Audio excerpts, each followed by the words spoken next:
Good evening, everyone. My name is Dr. Jasmine Nolan Eccles, and I am calling the January 8th Charter Commission of City of St. Louis public meeting to order.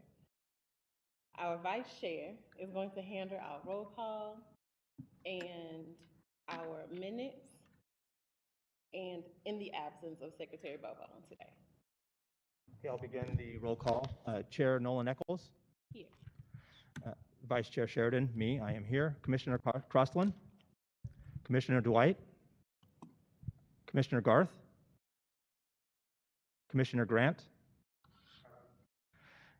Commissioner Tagliata, Commissioner Riley, Secretary Bobo. Thank you. With 6 of the 9 voting members present, we do have a quorum. Now we'll do a roll call for non-voting members. This is both ex officio and non-voting members. The Honorable Joseph Vollmer, Alderman to the 5th Ward. Director Casey Milberg, designee from Mayor Tashara Jones. Present. Director Christine Ingracia as designee of President Megan Green. Present, and as a side-keeping note, the only way that STL TV can keep up is if you hold the mic when it's on. Got it. City Councilor Sheena Hamilton. Present. Director Sonia Gray. Tiara Thomas as designee of Comptroller Darlene Green. Present. Mr. Jake Hummel, Labor Representative. Here. Thank you, Vice Chair. Do we have, I would like you to entertain the motion for the minutes. Okay, we have the December 6th minutes as part of the meeting documents and saved in the Google Drive. Again, I will entertain a motion regarding the approval of December 6, 2023 minutes. So moved. Do we have a second? Second.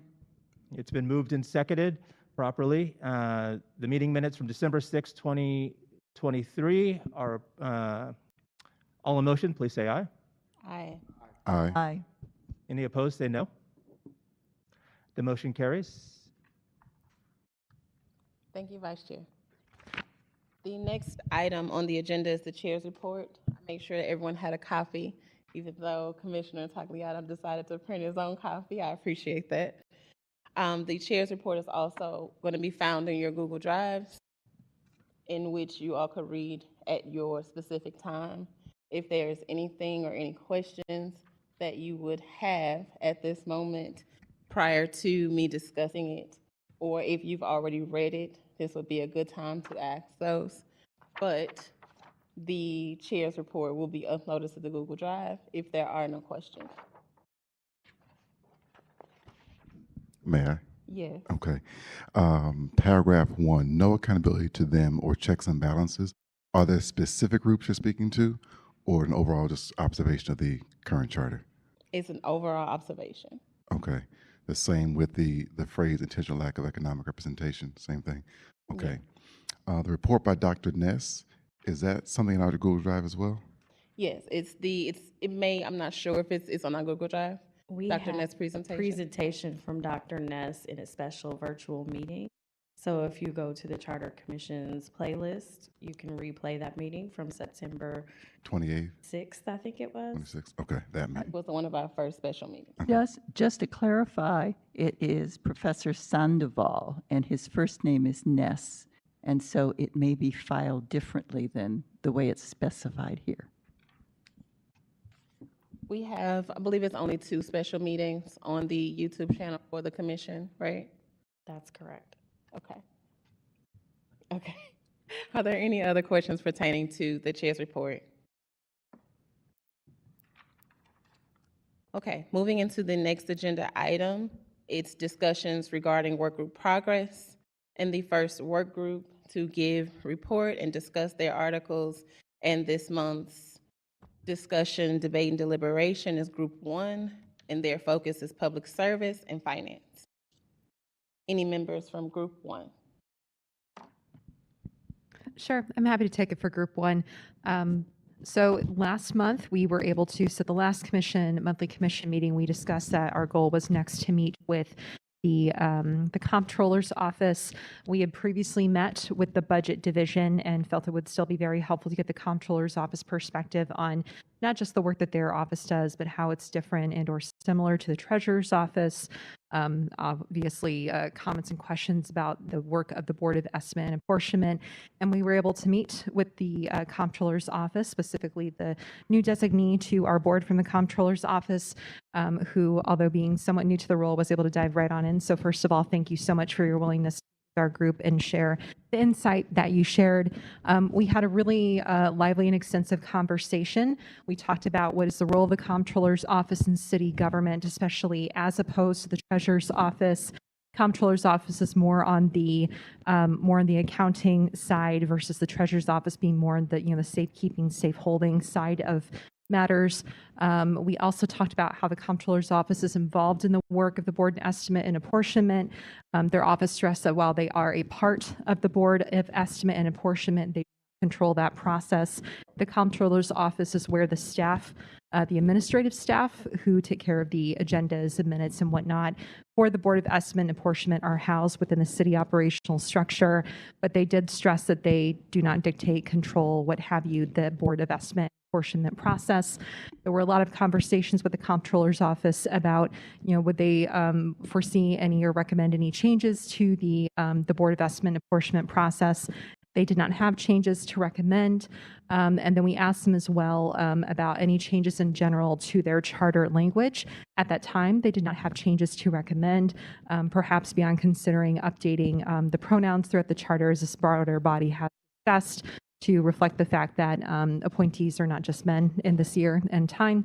There was also conversation about, how does the budgeting process and the Board of Estimate and Apportionment process work with city contracting, specifically what city contracts need to be approved through the Board of Estimate and Apportionment? What happens if there's an item that needs approval during the year when it's not, part of the traditional budgeting process? And the answer was provided. Of course, any contracts that are expended with city funds originate from the budget authority that is passed by the city as part of the annual budget. If there's need to move funding during the fiscal year, let's say from one division to another, the Board of Estimate and Apportionment can do intergovernmental transfers of funds. Contracts are approved at the Board of Estimate and Apportionment, but the funds that they expend are the funds that are appropriated during the fiscal year. And then in terms of, there was conversation about what role, if any, does the comptroller play in disbursement of funds for personnel, and does that role slow the process for the hiring of new employees? They again stress that they have, the accounting function, that oversight function, and that they do not believe that it slows the process for hiring of new employees. And they also stress that the hiring of new employees, that is firmly couched within the personnel division. They also discuss with us to what extent can ENA reduce or control budget requests by county offices within the city. That is part of the response was that's part of the annual budget process. And so when the annual budget is approved, those budget requests are considered by the Board of ENA and then the Board of Aldermen. So the ENA's role in that process is to consider it, in tandem with the entire city budget. And then the final question that we really dove into was, does the comptroller need additional power under the city charter to protect the city's credit rating? They did not feel that they needed additional power under the city charter to adequately protect the city's credit rating. So again, it was a pretty wide-ranging conversation. The next departments that we've discussed targeting would include the Board of Public Service, the Department of Public Safety, and then at a later date, Department of Human Services and Department of Health.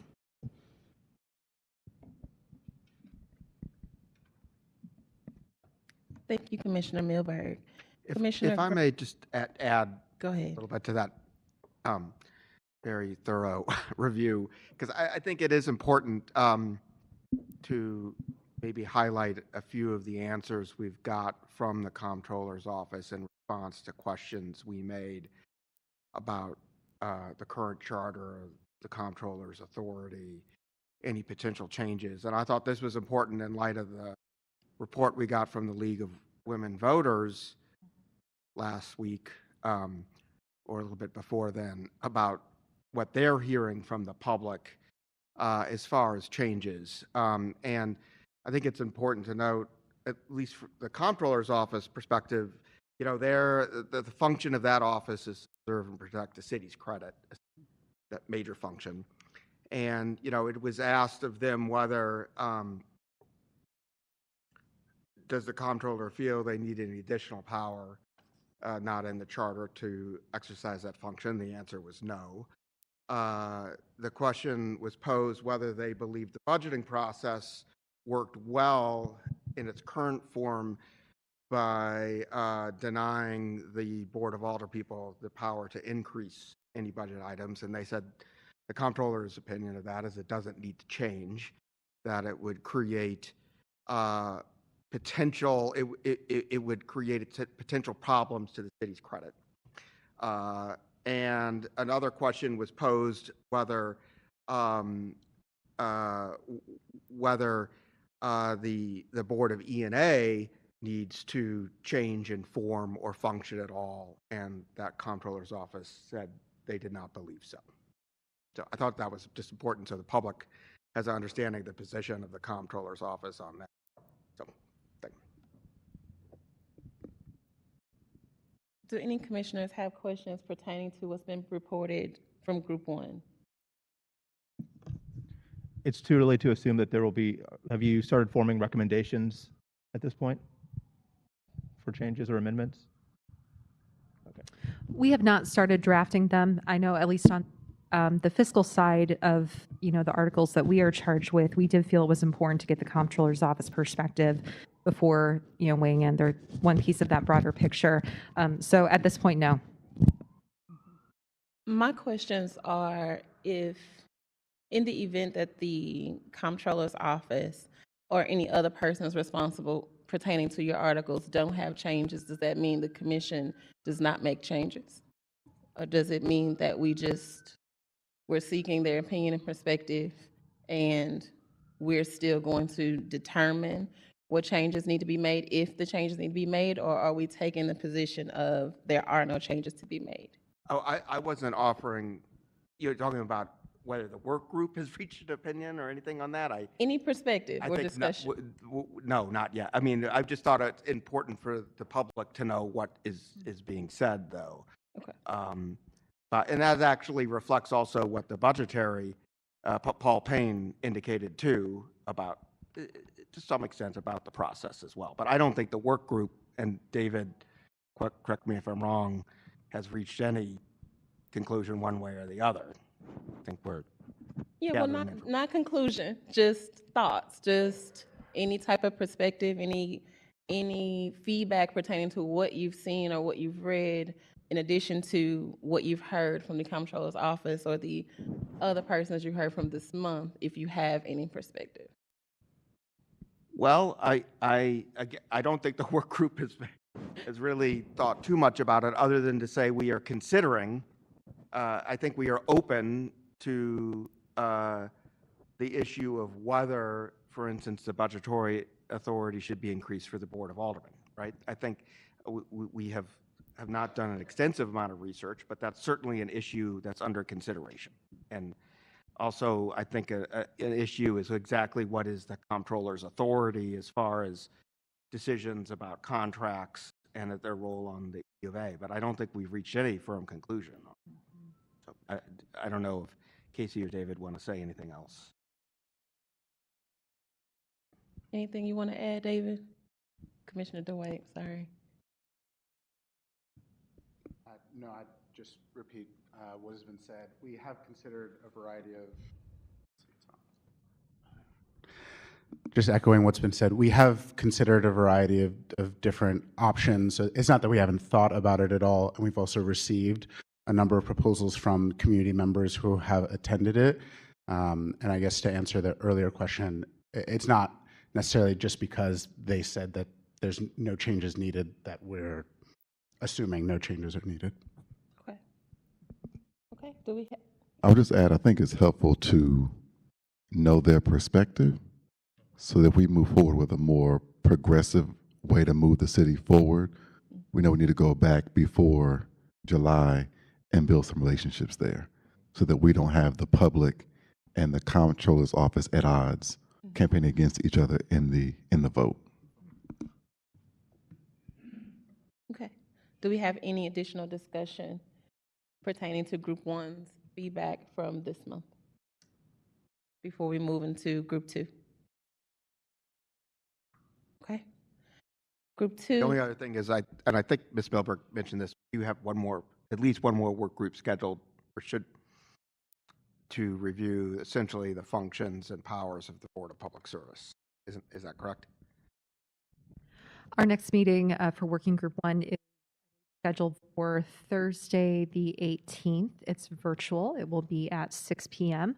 And I believe that we're still working to confirm BPS for that, but that is our primary target for that meeting. So if you're interested in matters pertaining to our streets, services like that, BPS is a really important department in our city. And again, we do this virtually. So you're welcome to attend from the comfort of your own home. We've had a lot of wonderful participation from community members in our previous meetings. So Thursday, January 18th at 6 o'clock p.m. is when we're going to be looking at hosting that meeting.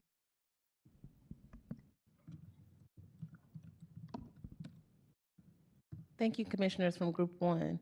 The next group to discuss is Group 2, and their articles are pertaining to incorporation, legislation, and taxes.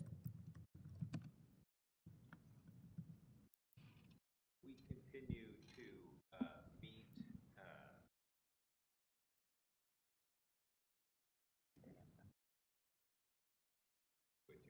anyway, we continue to meet every 2 weeks, and we will meet this Thursday, and then on the 25th, we have Closer. so we continue to meet every 2 weeks.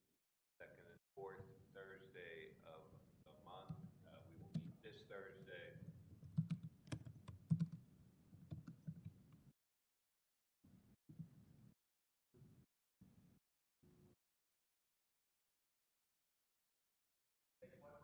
We don't need any microphones. There we are. Okay, so we continue to meet on an ongoing basis.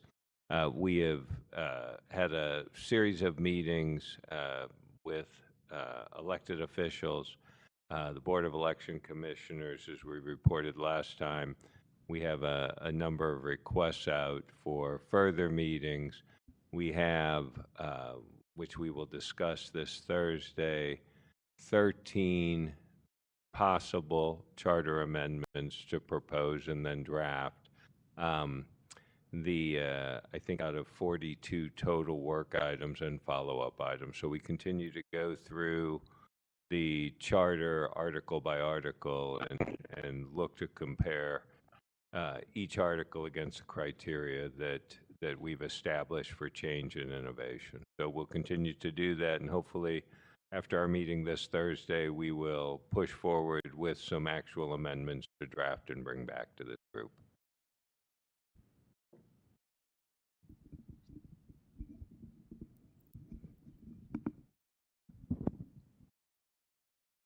Any other commissioners from Work Group 2? Commissioner Sheridan, Commissioner Riley? Okay. The next work group is Work Group 3, and their work group articles are pertaining to executive personnel, legal, and miscellaneous. Commissioner Crossland, if you could give feedback pertaining to the work group's discussion.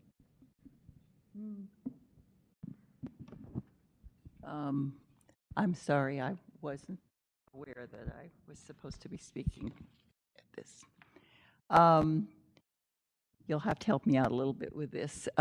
We held working group meetings during December, and we had one with legal with our city councilor who presented, and then also with the Muni courts, and we're able to hear from them about their portion of the charter and its pertinence.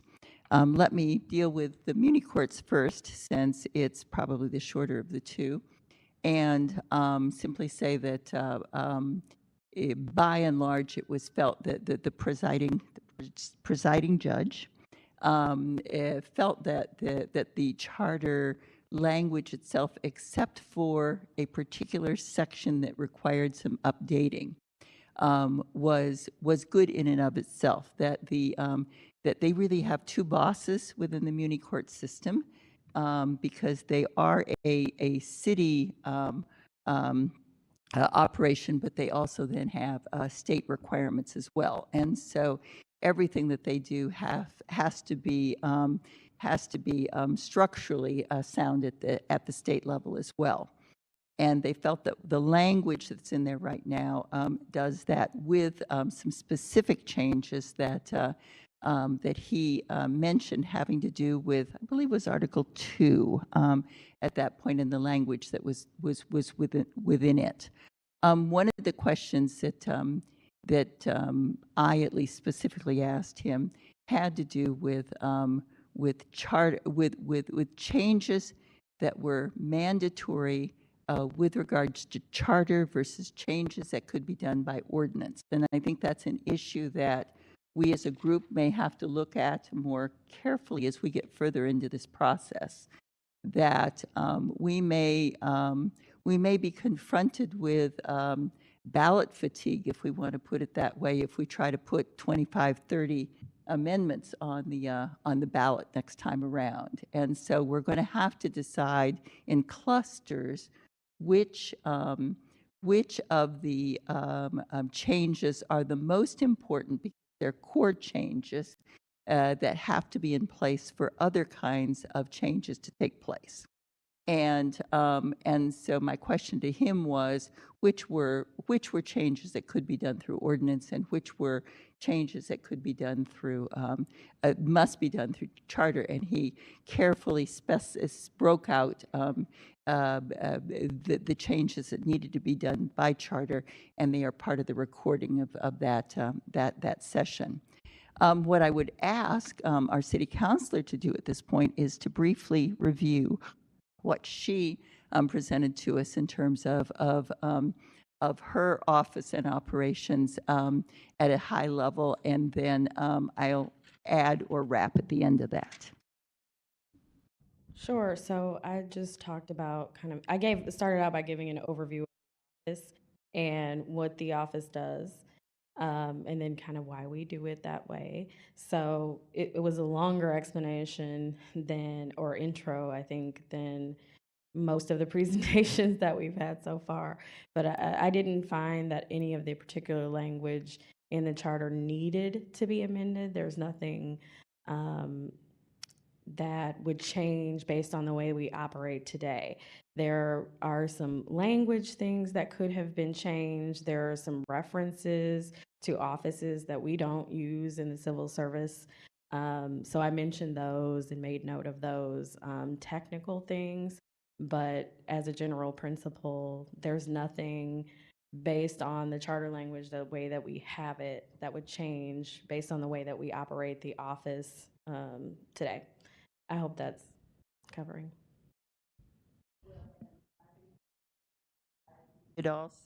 You did also mention the meetings that you have regularly with the Board of Aldermen and other entities to try to be able to share information and keep up to date between all of you in terms of conferring and et cetera. That we did specifically ask questions about how the relationship worked between the counselor's office and, for instance, the Board of Aldermen, because we know that there's been some concern about on the parts of other entities, other parts of the government process outside of the executive branch that have been concerned about possible impartiality versus partiality having to do with certain kinds of issues, et cetera. And so we did have a discussion about that also as part of this process. Our next meeting will be with the mayor, coming up at the next meeting coming up week, I believe, right? And we know that that's an issue that's of a lot of concern to individuals, particularly with regards to the departments and structure of that portion of city government right now. And it's actually on January 10th, so that's just in a couple days. So This week then. And that meeting will also be online, and so anyone who would like to listen in on that session will be able to go to the site and see when that meeting is posted and get connected to it. I would like to add to our work group discussion. I asked a specific question of the presiding judge to communicate the language in the charter that speaks to separation and segregation. And he asked me specifically, did I want him to elaborate? And I asked him to elaborate specifically. When we have meetings with divisions, officials, and everyone pertaining to the charter, it has to be communicated where the areas in the charter promote any sort of segregation or separation of people, places, neighborhoods, communities, and I think these things are coming up more often than not from the public versus from the officials of the divisions and departments in our interviews. So specifically in our work group, it is what I took away from the meeting specifically. And I would like us to just make sure that in the articles amendments versus the concentration of making sure that it's simple and that we don't overload things in this type of position, that we really look at where the articles impact and affect the citizens of the city of St. Louis. In any area where there is language pertaining to separation or segregation of any kind impacts the citizens of the city of St. Louis. And we did have that pointed out in our work group meeting this past session. So I wanted to make sure I added that so that the public understood it, the commissioners understood that there is language that speaks to it, and there is area and room for growth and change in that way in our articles. If no one else has any input, discussion, or debate pertaining to work group 3's articles, the next item on the agenda is public comment, in which Vice Chair will take from any member of the public that's here with us pertaining to the work group articles that we reviewed thus far. Thank you, Madam Chair. We will now open it up for public comment. I don't believe we received any speaker slips in advance of this meeting. Do we have any speaker slips available now?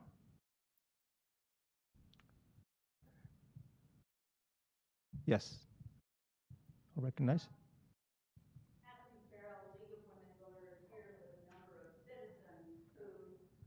We're going to give you a microphone, Ms. Farrell. With a number of citizens who participated in our work, I only recognize this opportunity because agenda number 9 is going to discuss the thing that we are here and we're concerned about. So this looked like the appropriate slot. I simply want to say that I hope by the document you know that we did this work very seriously, very carefully, including research, including folks learning about the structure of city government, et cetera, et cetera. We are disappointed that the public has not been involved. We are also disappointed that we are coming up to an open meeting at the Missouri History Museum that has not been publicized. There has not been a press release sent out by this group since July, et cetera, et cetera. Now, I want to say that the folks that are here have a request for you, which applies to number 9, about the type of meeting that this will be. We would hope you would listen to us today and had prepared for that. I'm going to turn it over to Judith Arnold from SLACO to make that request. Thank you. Would like to have this meeting as a person-to-person meeting and not virtual. It's important because the number of people who have been attending our town hall meetings and have learned about government would like to express their thoughts and their feelings concerning changes using the city charter. Many people don't do Zoom.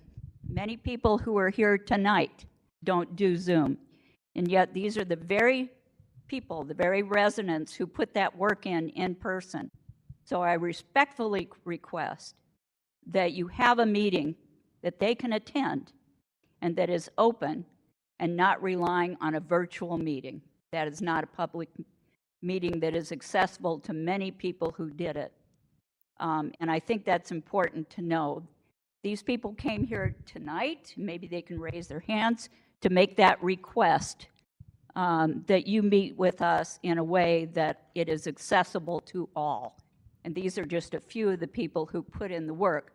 So maybe they could raise their hands if they would like this kind of open, in-person public meeting. Okay? So you see what I mean? And we have more folks. And let me say that that is really important. Even just as a small gesture for these folks to get here tonight. I want to point out that I called to make sure that the parking lot was open. I was told that it was. The sign brightly says open, but when you get to the gate, it isn't. The bathrooms are locked. We did get a janitor to do this. You may see these things as trivial, but I'm telling you the feeling that this group gets about respecting them. I, as a disabled person right now, although I'm getting a new hip and then, I'll frisk in the door, had to walk up all those stairs in the pouring rain with no guardrail, holding onto the pillars so that I did not fall. This is not an accessible public meeting.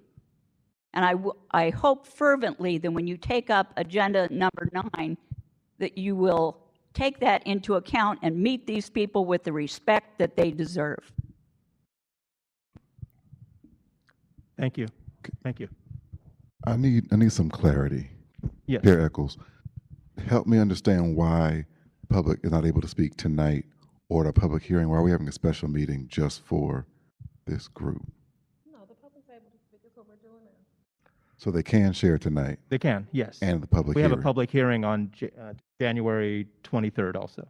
And I Okay. can just clarify, in agenda item number 9, the Charter Commission staff, after this meeting agenda was developed, received a detailed memorandum from several community groups, including the League of Women Voters, and prepared a memo regarding all of the special meetings that have been requested of the Charter Commission.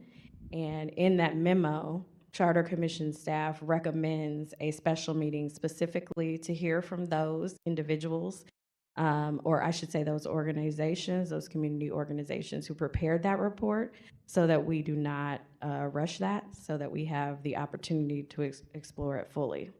And we had recommended, I think, or just mentioned that so far special meetings have been virtual, but they're requesting that the meeting is in person. But that is the reference to agenda item number 9 that's being made.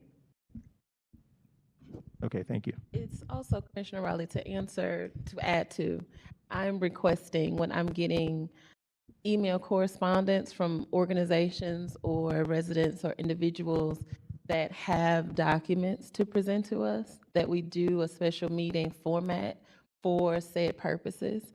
In the event that we need to do any type of accommodation pertaining to getting or receiving the information the way that we did earlier in the process.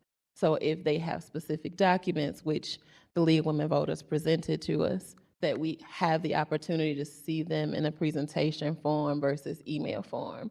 So that's really what we're referencing, she's referencing when she says line item number 9 on the agenda is how can we go about scheduling special meetings that are accessible when the email requests are submitted. Okay.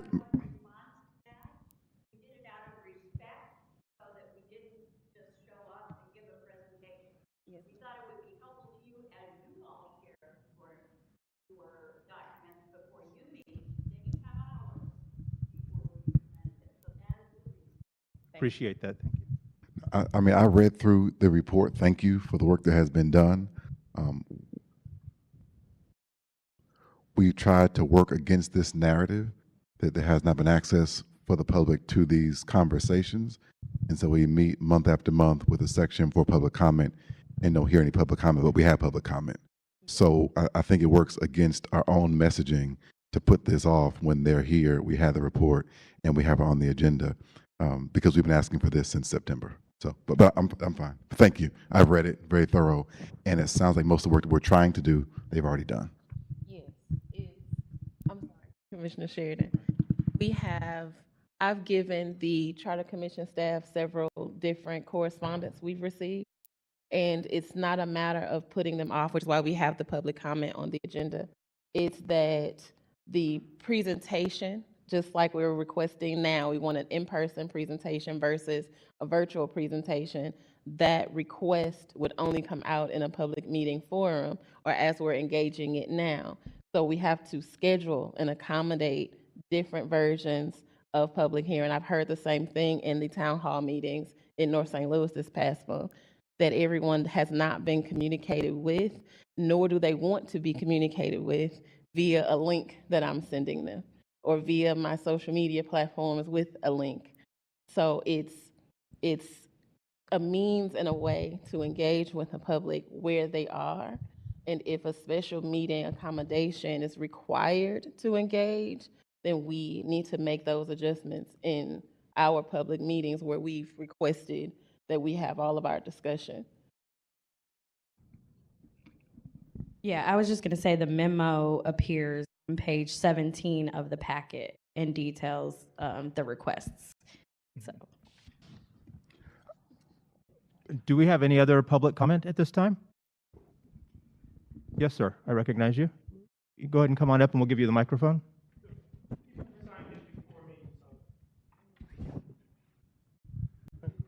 Okay, thank you. So my name is Charles Bryson.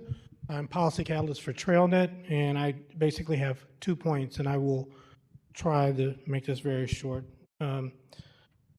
The need for community engagement is extremely important. It can be done in a lot of different ways. When I worked under Mayor Francis Slay, one of his charges was to go to virtually every neighborhood, ward, and community meeting I could find. By the way, that's a lot. But those are already scheduled meetings with an already set of people who will be there. And so rather than scheduling a meeting and hope other people show up, having someone represent this body at a ward or neighborhood meeting probably would get you close to where you want to be. And they would allow you 10 to 15 minutes on the agenda to hear from those neighborhoods, those wards, and find out what they're thinking and bring that back to the commission. That to me has always been the easiest way to get information, is to go where people already are and hear their concerns, their thoughts. Second thing is, and I apologize because I'm old. So to Commissioner Riley's point, having been in city government for a while, I can tell you most folks in city government sort of like city government, and they're not necessarily ready to make change, especially some of the changes that neighborhood folk may want to have, because city government doesn't work for the employees, it works for the residents of the neighborhoods and city. And so they're not going to say these things need to be changed.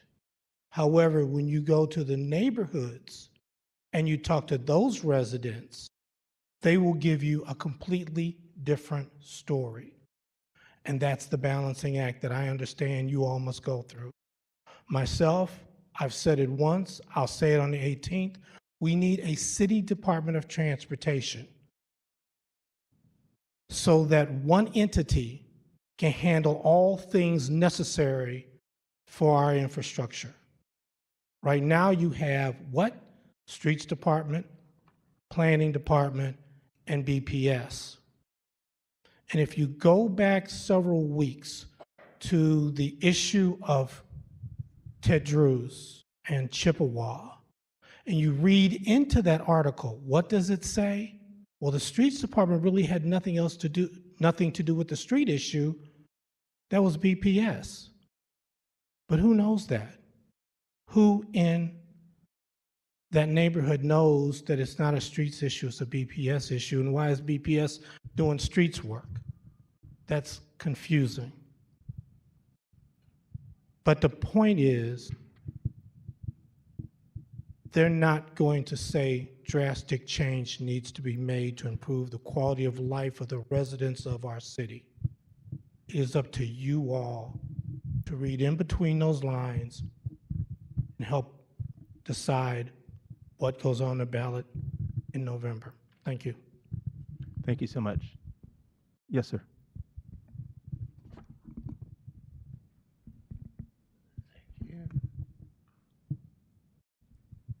I'm Michael, president of Van Venner CDC. What? Oh, okay. President of Van Venner CDC, also a proud member of the League of Women Voters. I have my own proposal, but I'm not going to take our time up this evening, but my first elected office was as a charter enforcement commissioner when I lived on Cape Cod. So I understand the difficulty and the weight of the work that you all have to do. But we never would have done it without public engagement from our citizens.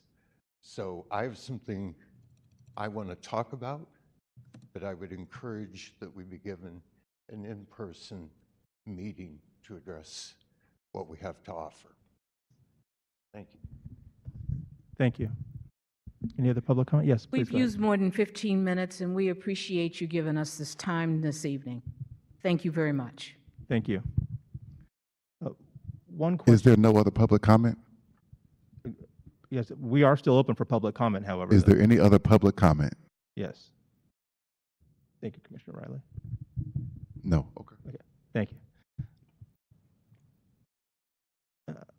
Quick question. I want to just touch base on something that we had discussed in a previous session. I think it was in, I don't know if it was December or I can't remember what month we discussed it.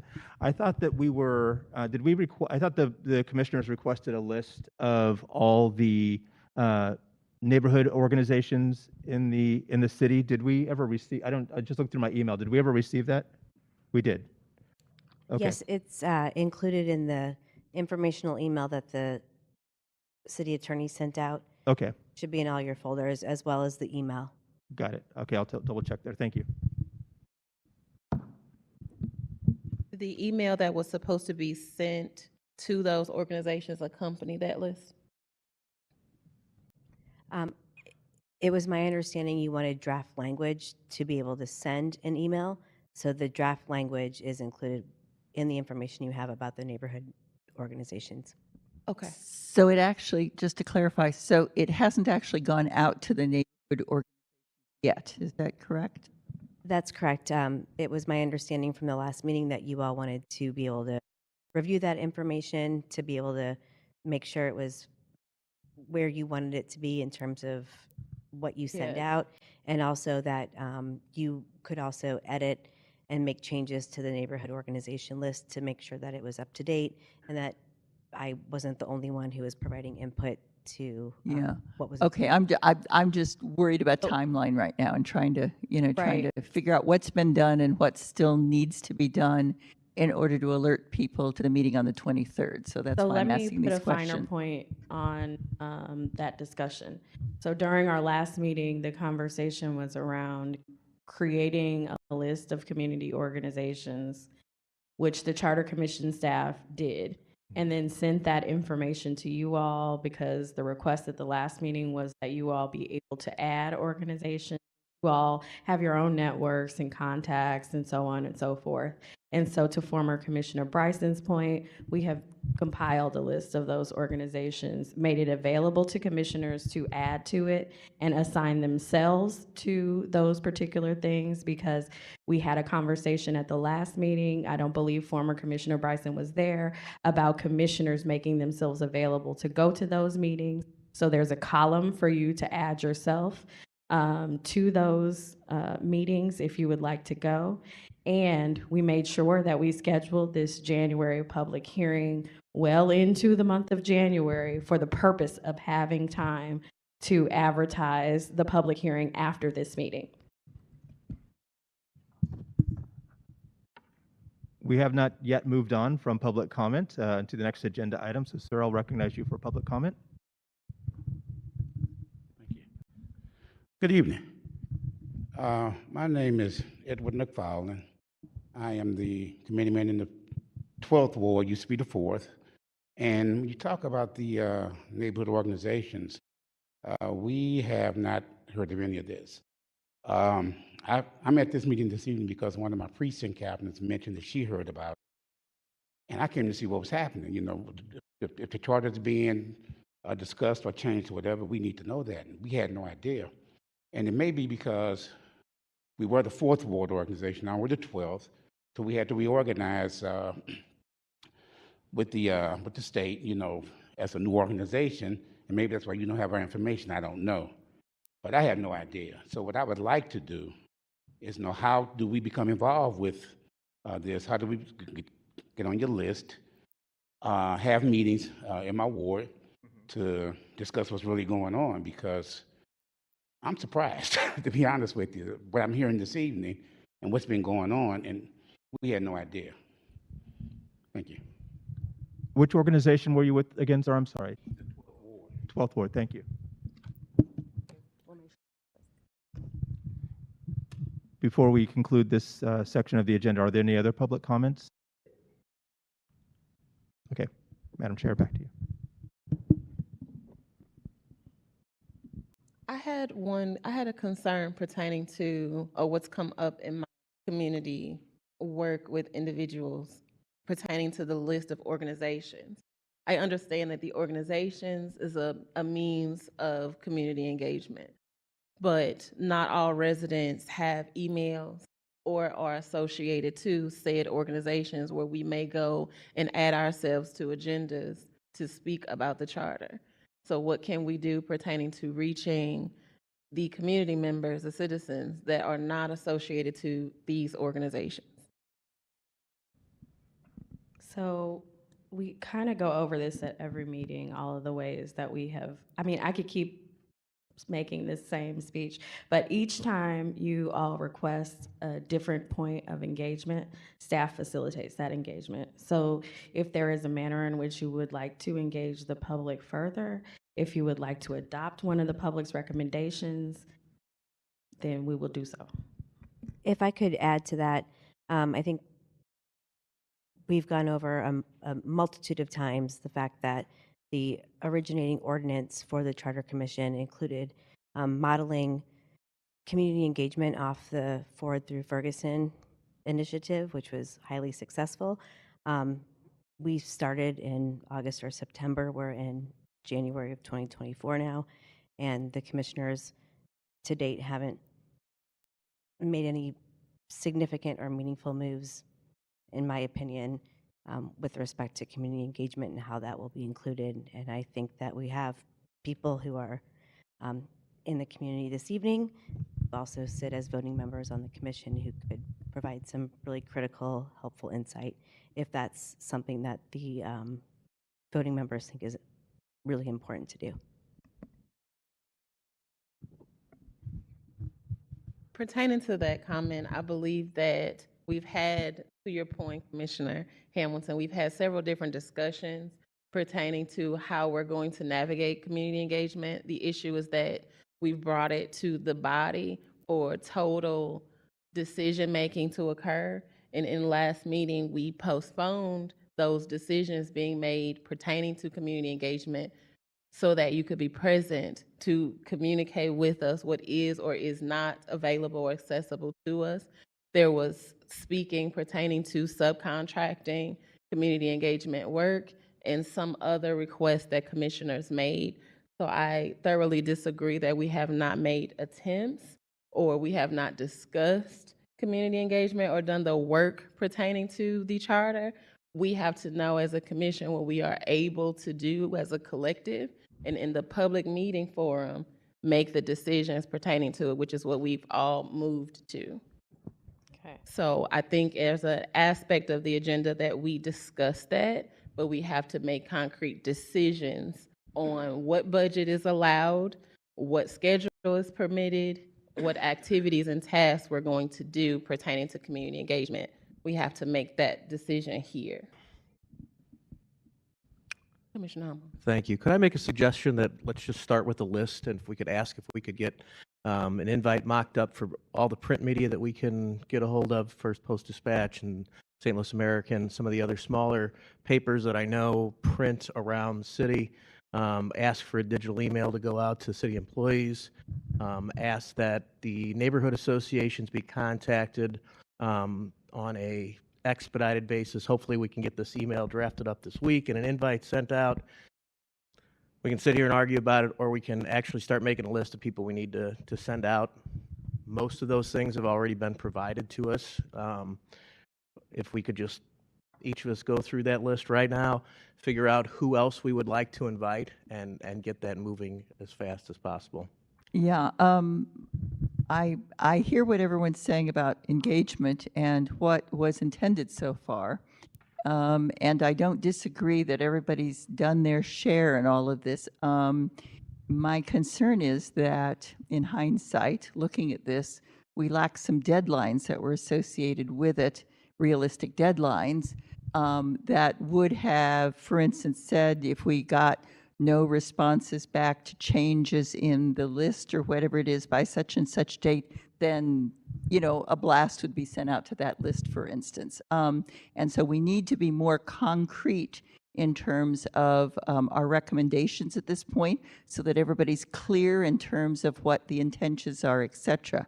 We're now sitting in a situation, I think, where we have probably missed the neighborhood meetings for many of the organizations for January already, because I think my neighborhood, in fact, is meeting tonight. So even if we get this information to the neighborhoods, their ability to be able to get it out may be more limited than it might have been in other circumstances. Doesn't mean we shouldn't do it, but it means that we need to be very tight and focused in terms of what we do now, and we need to pay the supportive people who are working with us the courtesy of giving them realistic deadlines and being clearer with them about what we want, rather than in hindsight saying, oh gee, what's happened? Why hasn't something occurred? So let's go forward, but let's recognize right now that that we are under the gun, because 2.5 weeks is not enough, given the fact that we don't probably have a lot of neighborhood meetings left at this point that we can share the information through.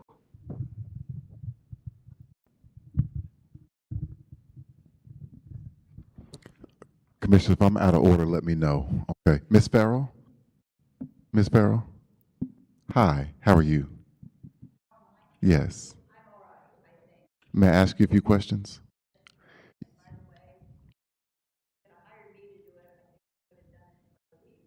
Well, that may be the answer to my question. You had 2 meetings on December 2nd and 9th? Yes. What did you do to prepare for those meetings? How did Okay. you reach out to neighborhoods and community members? What we did was, first of all, we worked through SLACO and the neighborhood organization. We also worked through Neighborhoods United for Change. We also contacted a number of other groups that we usually work with, but we wanted to hear from the neighborhoods. We had attendance from across the city at those 2 meetings. We also, and thanks to you for your fine explanation that you had on a PowerPoint of city organization, first of all, the members of our group had researched a number of things, and I hope that our document indicates that. Specific kinds of changes, including a city manager and other things. We looked at other cities. We made sure that everybody at the meetings understood the charter process. They also understood the structure of city government. We had a discussion of what we thought was specifically amiss in the city, and that's what you see in the first section of the document. We tried to do our research and to add specifics to people's general comments about those things. We then looked at, we tried to predict what things would be and to look into possible causes of that, and then to have researched ahead of time various solutions and what was done in other places.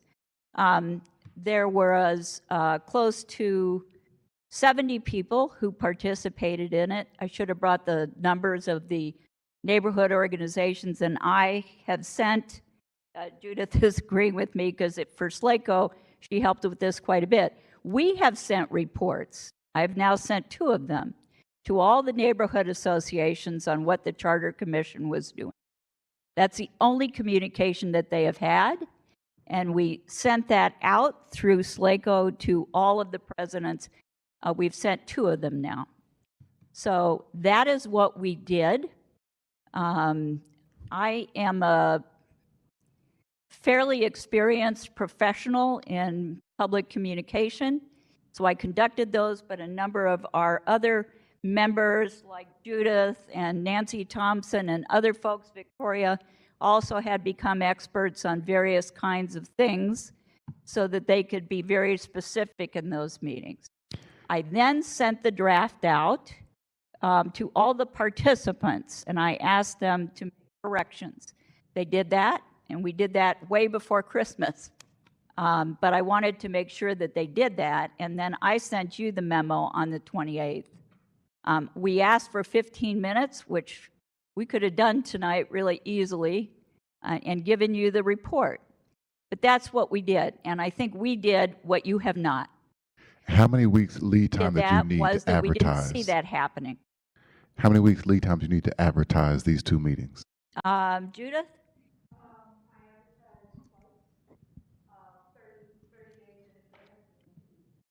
Right. Okay, and then Commissioner Dwight, how does what they just said kind of mesh with the way it was done with the Ferguson Commission?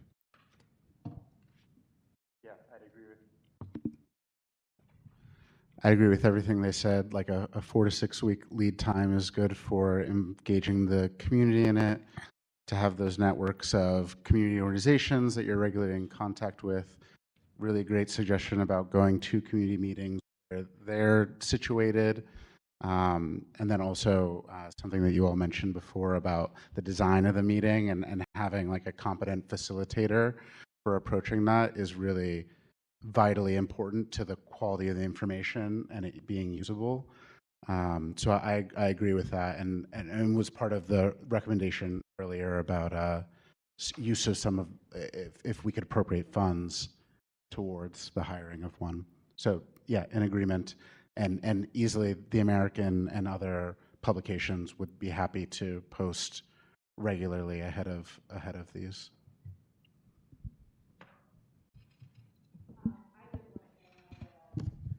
Can you take the microphone, please? Here's the microphone. We encouraged the participants to speak about the issues that were most important to them. The duplications, we were able to gather all of that information, sift through it, and then we read it back. So it was a feedback loop for the participants. And our meeting was about an hour, hour and a half. 2 hours, well, it felt like forever. 2 hours each. I would like to say I appreciate you all doing the community work pertaining to helping people understand the charter and educating them on what we're doing here and what's already in place and what changes they could make. I just wanted to make sure I said I appreciate the time that you all have spent. I know that research is tasking, and I know that doing those reports is not an easy feat. So I want to say I appreciate the fact that you all took the time out to do that, in addition to the work that you already do. And I want to make sure that we say that, and I believe I speak for the entire commission that we appreciate those efforts and the reports that we have received. In order to move the meeting forward, the agenda item number 6, consideration of commission governing documents, Parliamentarian Garth was supposed to complete or communicate any rules of order procedure that was changed over this month. Commissioner Hamilton, I believe we have that in our bundle. Any changes to the rules of order and procedure? I believe you're proposing a change that appears on page 8 of the packet, if you want to.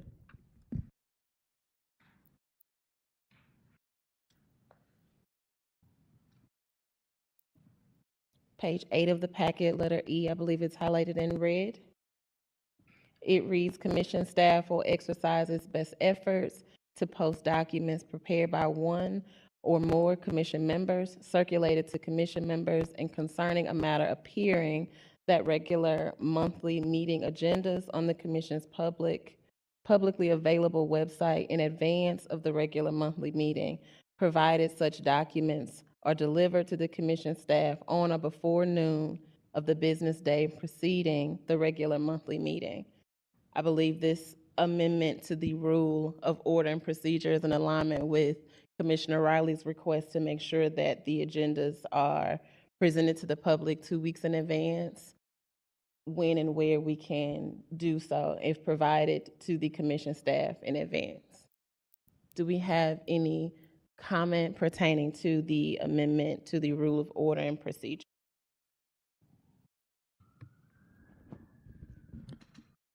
I'm in support of it. Given what we've just heard, it may be helpful if we can have some kind of executive summary each month that can go to the organizations mentioned tonight, all the persons, so that the public at least knows what has been discussed and what upcoming meetings are planned. Not in a minutes format, but a more simple format that people have access to if the staff can prepare that. Thank you, Commissioner Riley. Any other commissioners' feedback on the amendment to the rule of order and procedure? Can someone point me to the language we're discussing? Page 8 of the packet. I'm on page 8. Can you point me? It's the highlighted letter E at the bottom of section 3. Okay, and where does it say 2 weeks? I'm sorry? I'm just trying to find where it says that the agenda would be provided 2 weeks in advance. That's an item from the, I want to say the very first commission meeting where we motioned for the agenda to be provided 2 weeks in advance in the event that it is provided and approved. Okay, so the only changes then in E? I don't believe that we have that in the rules of. No, it's just the best practice that Commissioner Riley presented and requested in our initial meeting that we've pretty much been keeping up with commission staff coordination, of course. But that language is not what we're discussing right now. Okay.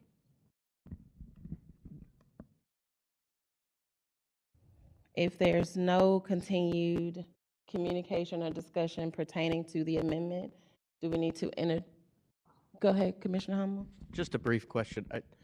So just so that we're clear, we're going to adopt a rule to do our best, or staff to do their best.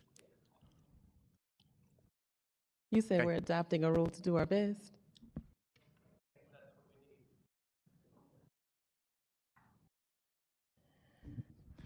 In other words, can the staff do this reasonably or not? If they can't, let's not add it. If they can, let's just say that we will do this.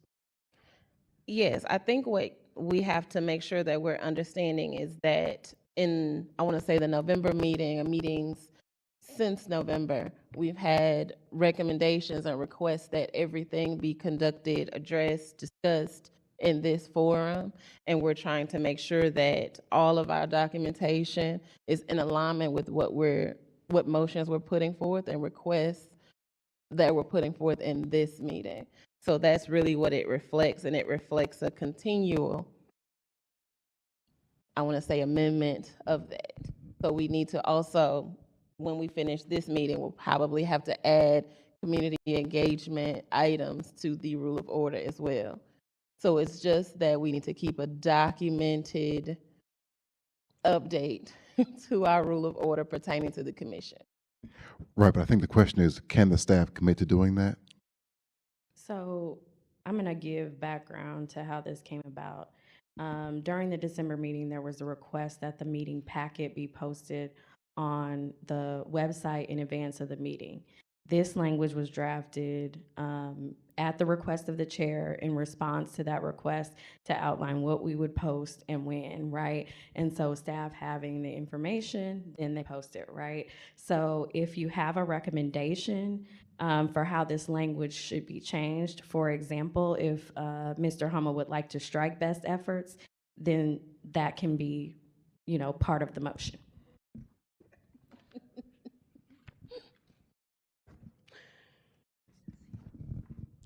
I don't want to put undue burden on the staff, so I'm not making that motion, but I certainly can, given our emphasis. Commissioner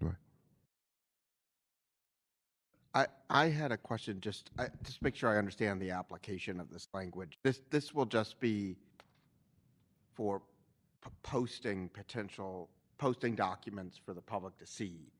It's not meant as a restriction on what can be discussed or considered at the actual meeting. Is that right? It's the bundle. So we had, I want to say I may have 6 public members ask for the information that we're looking at.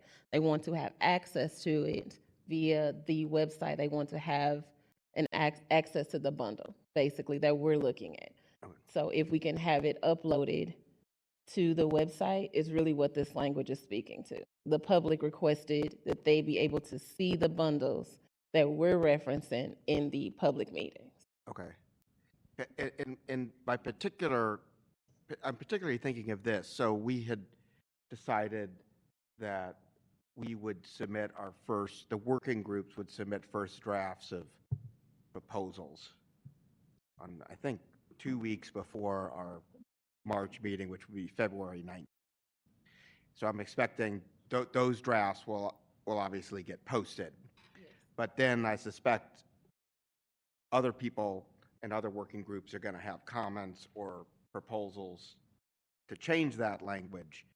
We're not saying that those proposed changes have to be submitted 24 hours in advance to be posted. Those could actually be brought up at the meeting in early March. Is that right? Yes. Okay.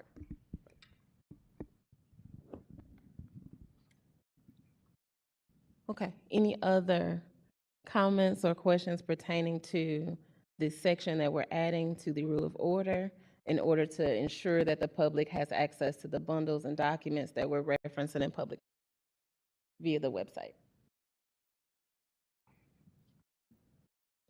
Okay. The next agenda item is number 7, discussion regarding commission staffing and budgeting that will be conducted by City Councilor Hamilton. Do we need to vote on the amendment? Okay. I would like to entertain a motion on the amendment of the rule of order and procedure. So moved, omitting exercise its best efforts to. Second. All commissioners in favor? Aye. Aye. All commissioners opposed? The motion for adding the amendment to the rule of order passes, and we will continue the agenda at this point. The next line item agenda again goes to City Councilor Hamilton. Quick point of order. I apologize. I only heard 2 votes. Okay, so can we get a hand raised vote on passing the amendment to the rule of order again for visual? Yes. Okay, how many votes is that, Sir Chair? Can you count those votes for us? It's unanimous. Thank you. Commissioner Ingracia, did you count the votes? I did. I would just like to note it's not unanimous because the full commission isn't here. I'm sorry. It's unanimous with those present, sorry. Okay. Commissioner Hamilton, if you could, the line item next on the agenda is regarding commission staffing and budget. if you could give us a high-level overview, and the commissioners will ask questions pertaining to this area that I also believe has come up several different commission meetings. Okay, so at your December meeting, you were talking about public engagement, you were talking about staffing, you were talking about budget, you had a robust discussion. And at one point, the question was asked, has the Charter Commission staff agreed to do the things and the items that were listed out by the chair regarding staff? At that point, a representative from my office asked for that specific discussion to be had when I was present. During the December meeting, one of the cases that I argued in the Eighth Circuit was heard by the United States Supreme Court, and so I was in DC. So really, the portion of the discussion that was withheld from the December meeting was whether staff had agreed to the list of items that the chair spelled out. That being said, I believe you all had a robust discussion about community outreach and about public engagement, made several decisions, and staff has implemented those decisions since then. If there are additional decisions that you decide to make, staff will implement those as well. The charter amendment that created the commission made the city councilor's office responsible for staffing the commission and for ensuring that there was adequate funding for the commission. And that is Article 5, Section 7D of the charter at present. The chair and I had multiple meetings, emails, all sorts of things about the task that she would have liked the staff to move forward with, which most of those we have already done and communicated to the commission. Email correspondence between the chair and the staff has been available on your Google Drive for some time. There is a folder that talks about updates and responses from the Charter Commission staff. There are dozens of documents in that folder that detail those communications should you wish to review them. We compile correspondence that was specific to the budget and shared that with the meeting notice that was sent to you last week. For this meeting, she posed, the chair, several questions about communications, timeline for publishing the agenda, compensation for the commissioners, following up on information that Director Ingracia had communicated regarding some limitations on technology and hosting meetings, and asked that several tasks were completed. I responded to those questions in early September. And the Charter Commission staff, at the request of the chair, made the speaker slips for these meetings electronic, provided job descriptions for non-voting members of the commission, uploaded bios for commissioners to the website to the extent those were made available to us, provided organizational charts and budgets for departments, drafted updates to the rules of order and procedure on multiple occasions, which this commission has adopted, added a link to the charter itself to the commission's webpage, identified public libraries where the commission might decide to host public meetings, and made sure that all of the scheduled meetings are up on the website. We did a bunch of other stuff that I'm not mentioning, but those are a few of the things. But everything that we did do, we have advised commissioners of through updates. I was not comfortable moving forward with those action items that required spending money unless this commission had decided that it wanted to expend those funds. And so but beyond like a nominal fee. So there are things that the city councilor's office has sponsored, like your tent cards and your water, your resource binders, things that really don't cost a lot. But the charter amendment that created the commission started out as Board Bill 44 in the last aldermanic session. And you'll recall that in the December meeting, Director Ingracia wrote a memo to the commission attaching what appeared to be a physical note to Board Bill 44. I haven't been able to identify in the publicly available documents, anything showing that that physical note was presented to the board with the board bill or to the people with the proposed charter amendment. I don't have any.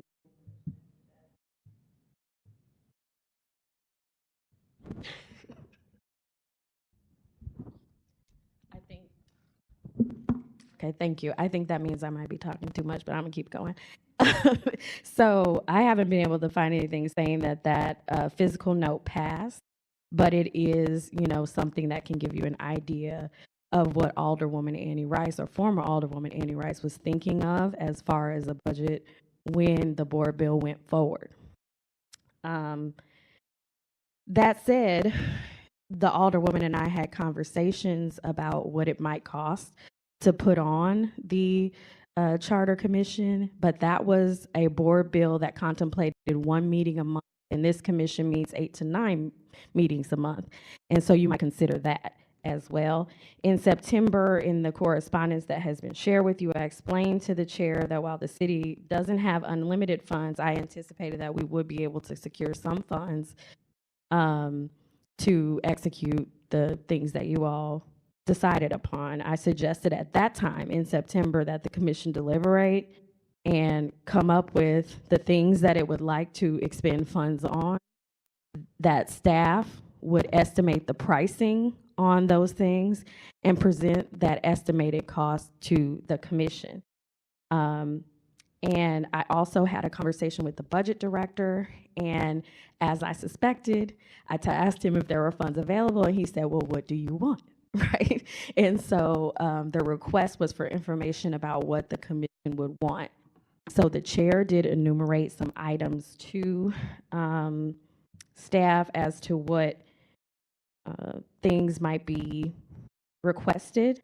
And for clarification, because I know this came up during the December meeting when I wasn't present, Charter Commission staff and I did not create a proposed budget. Instead, the chair proposed several items to us. We priced those items, and we provided that pricing to the chair. It, again, has been on your Google Drive for some time. It was sent to you with the meeting notice for this meeting.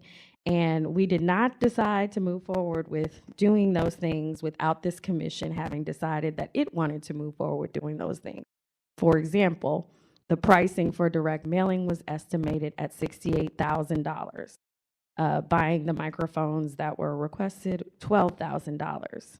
Pushing the meeting notices through various publications could have been, if all of those avenues were explored, upwards of $10,000. There were other things like recorded calls to citizens, text messages to citizens, commercials, billboards, things like that. We did not move forward with those things without this commission making a determination that it wanted to move forward with those things. We also didn't move forward with things that did not cost much, but should have been, in my view, a determination by the commission, like issuing press release.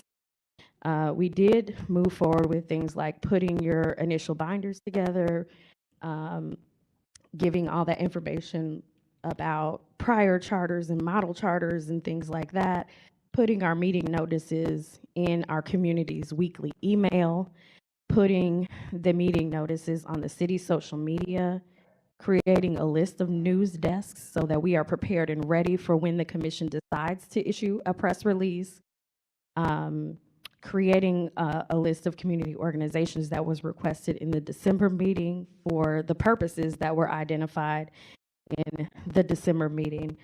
I attempted to proportionally grow the Charter Commission staff as the Charter's work grew, the Charter Commission's work grew. So as we started scheduling more meetings and things like that, you'll see that we've added additional staff from the City Councilor's office as well.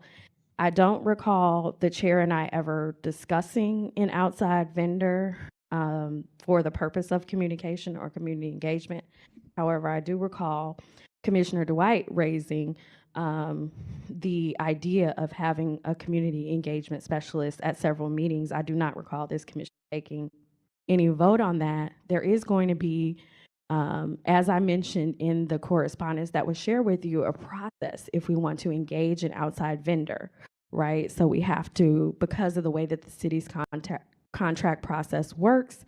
We have to bid out the contract. We have to take bids. We have to set up a committee to vote on which of those bids is selected. We have to enter into a contract. That contract has to be approved by the Board of Estimate and Apportionment. I could go on. Unless it's below a particular, should I stop? Did you determine a price on issuing a press release? I think I just said, and I'll repeat it, we did not move forward with things that do not cost anything, but I believed that this commission should determine, right? So Charter Commission staff did not issue a press release on behalf of this commission without the commission directing us to do so. But if we did, it would be no charge. Other than staff time, There no. would be no cost to it, right? It would be, That's what I said. We also did not move forward with some things that did not cost money, right. but that the Charter Commission should decide as a group. So if we decided that we wanted an ongoing schedule of press releases and specified what they were, and an ongoing series of email communications to neighborhood organizations about the work that we're doing, those things could be accomplished and done on a routine and regular basis. Without much effort. That's what those words are meant to convey, absolutely. So that is, the onus is on us to give you direction on what we would like there in our expectation.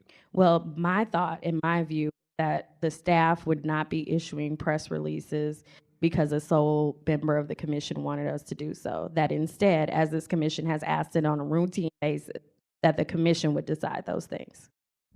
So if you make a motion right now, we can vote and it can start tomorrow. Yes, great. Like I say in every meeting. So if I could finish though.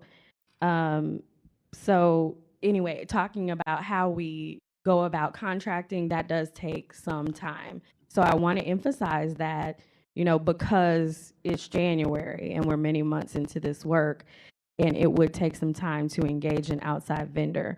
I'm not saying that you have to or that you need to, but if you want to do things that require a budget, that require a contract, I implore you to get that decided at your earliest opportunity. And right now, the only item I have outstanding from a budgetary standpoint is a very nominal fee. We have scheduled our January meeting in line with this, or our January public hearing in line with this commission's decision in December to move forward with the History Museum. And the History Museum has agreed to cover all of the expenses for that meeting except for a $300 sort of hard cost. My office can cover that cost and would cover it without a vote if necessary, the way that we have some of the more nominal fees associated with the commission, or you could decide to have a formal vote. That concludes my remarks. Thank you, Commissioner Hamilton. Based on what Commissioner Hamilton said, I think it's fine time that we start, as Commissioner Riley said, putting forth some motions on what it is that we want the commission staff to complete pertaining to community engagement, everyone's perspective, so that those items can start to occur. I make a motion that following every public meeting, within 5 business days, a press release and an executive summary is sent to all, media outlets and neighborhood organizations and all the persons concerning our updates and ongoing public meetings for public engagement. Do we have a second? Or would Commissioner Wright like to repeat his motion? Thank you. I make a motion that within 5 business days of our public meetings, a press release and executive summary are sent to all media outlets, neighborhood organizations, and all the persons regarding progress in our upcoming public meetings for the goal of public engagement. Second. All commissioners in favor, please say aye. Aye. Aye. All commissioners opposed? Okay. Commissioner Sheridan, can we get a hand count of those that approve this motion, please? There were 7 ayes. Thank you. The motion passes that press releases will be distributed on the schedule of our public meetings going forward. Commissioners, I urge you to put forth motions at this time pertaining to community engagement activities. I myself would like to entertain a motion that the emails to the organizations list that we have is something that occurs on the same cadence as the press releases. Clarification, didn't Commissioner Riley mention the neighborhood list as part of his motion already? I believe you did. Yeah. So the motion that you passed, Commissioner Riley, it is for press releases and the email correspondence. Okay. Any other areas or ways that you all would like to engage the public via community engagement? Point of order. I believe there is a motion and a second, or unless you rescind your motion. We rescind it because it's included in Commissioner Riley's motion. Commissioner Hamilton, if you could you provide I'm sorry, Commissioner Homo, if you could provide us with the items that are costly or not costly that we could do related to engaging the community, as well as the items that would take time through the city's processes. So some of the things that we could do as soon as possible and some of the things that would take time to complete.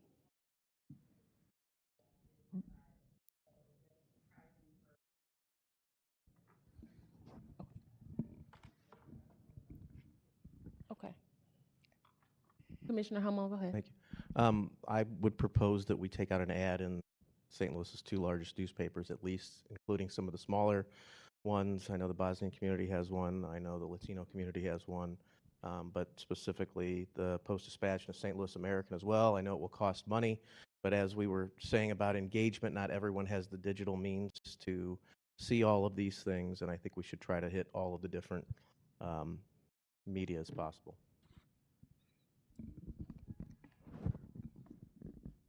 Postcard direct mail, 68,000. Meeting notice, St. Louis American, black and white, $732.50 per week. In black and white and color, $932.50. Meeting notice, St. Louis Post-Dispatch, black and white on Sunday, $7,863. Daily, $5,335. Or in color, $10,607 on Sunday, $7,193 daily. I would just like to add a couple of things really quickly. One is we booked this room with the city marshals till 9 p.m. I just extended it till 9:30 p.m., but 9:30 p.m. is a hard stop, and I know we have some additional items in the get through. I also don't want to put Commissioner Dwight on the spot, but I'm putting you on the spot a bit because in the ordinance that Alderwoman Rice put forward, that was, even though it was a mistake on the part of the Board of Alderpersons who are in charge of these things, the fiscal note was definitely discussed in committee and on the floor during perfection. And one of the items for community engagement that was discussed was $75,000 in community engagement. And I'm curious, just so we don't throw money out there, because we are supposed to be looking at Forward Through Ferguson as a model, with this truncated timeline, do you have any advice on the best use of community engagement, like strategy, and also the possibility, if we can get that amount of money, what we would use it on? Yeah, sure. Happy to. So I think in the past, the fastest I've seen that kind of bidding process is like 3 months is the fastest I've seen, in like the absolute fastest. That is a fair representation of the city's process for procurement. So that does put us a little behind from if we had done it at the beginning of our time. But that could still mean there's significant work that comes in that latter portion of our time together, particularly that the recommendations will have been presented. We'll have a couple of community town halls that we'll have to do. But that final process of before we approve them and send them to ballot, that's a huge opportunity to engage the public, educate the public about why, to hear final like perfecting items. So I would highly recommend us moving forward with trying to get an allocation that would support like deep engagement in that way. And a lot of these firms that are specialized in supporting civic initiatives will also be really intentional about some of that neighborhood outreach to neighborhood groups, or even showing up at large festivals or meetings that may, or public events that may be happening, especially as spring turns to summer. So yeah, I would highly recommend us doing it. And I've seen it be very successful with past public commissions like the Citizens Advisory Committee for the police chief search a few years ago. Commissioner Hamilton, have we approved or are we aware of this? Have we allotted for the 75,000 that the ordinance calls for? I was just mentioning how I think this is working, is it? I was just mentioning that the physical note that you were presented, as far as I'm aware, is not with the final board bill and did not go to the ballot with the board bill. So that money has not been appropriated to us. Again, I did speak to the budget director. I asked him if we were able to identify funds, and his request to me, as I anticipated, was that I let him know what we were requesting and that he and I would work together to try to identify those funds. We're kind of in the middle of a budget cycle right now, but he knows that this commission is the first of its kind and is willing to work with me on identifying some funds. I'm not sure, and I'm not committing to $75,000, but that's the conversation that we had. So are we asking for an allocation from the Board of Ald? How does this need to work? I think if I'm hearing right, the city budget director would look at existing allocations to see if there is. If I, for example, want to identify funds that I can use for a purpose that have not been budgeted, I start with the budget director, right? And then, it goes from there, but it begins, I think, with the budget director as far as identifying those. Do we need a formal request for 75,000, or will you just have that informally with him? If I went to him today and said, can you identify $75,000, he would say, for what? So what we need is to decide what it is we would like to spend money on, right? Can we have the board bill from Alderwoman Rice as a starting point?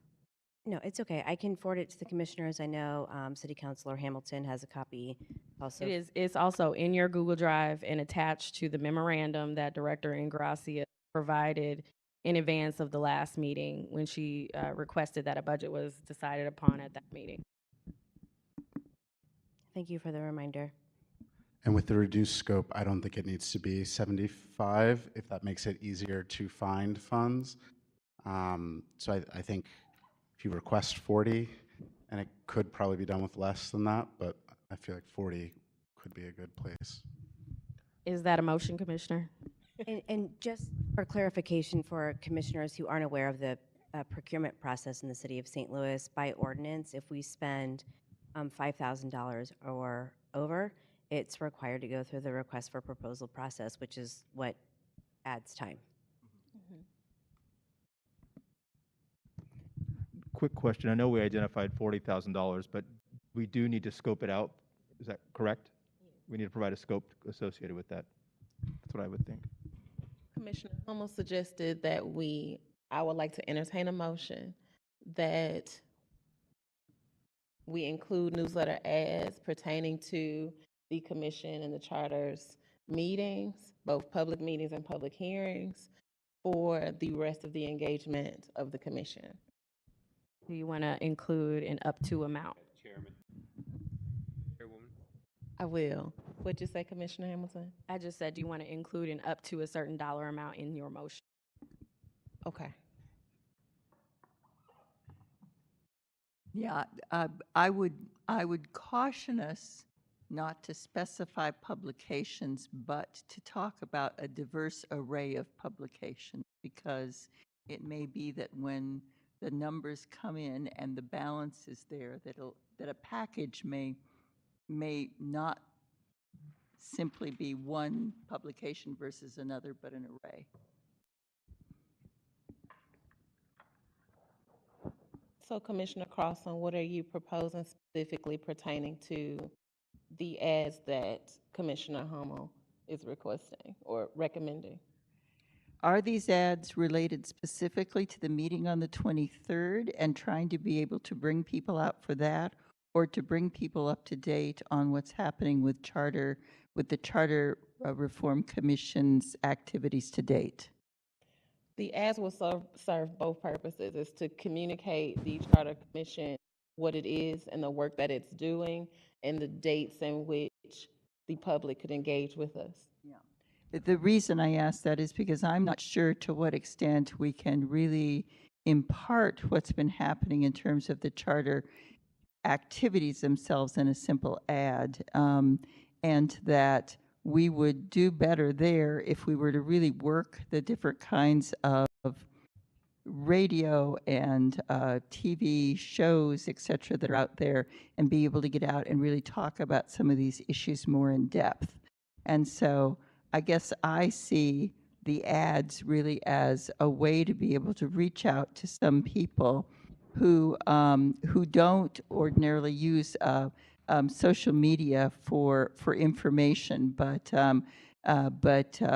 don't need to be color half-page ads or something like that. I guess that's what I'm saying. And so I would maybe have a package not to exceed $10,000 or something like that, that would be there to place in different publications, both print and radio as needed.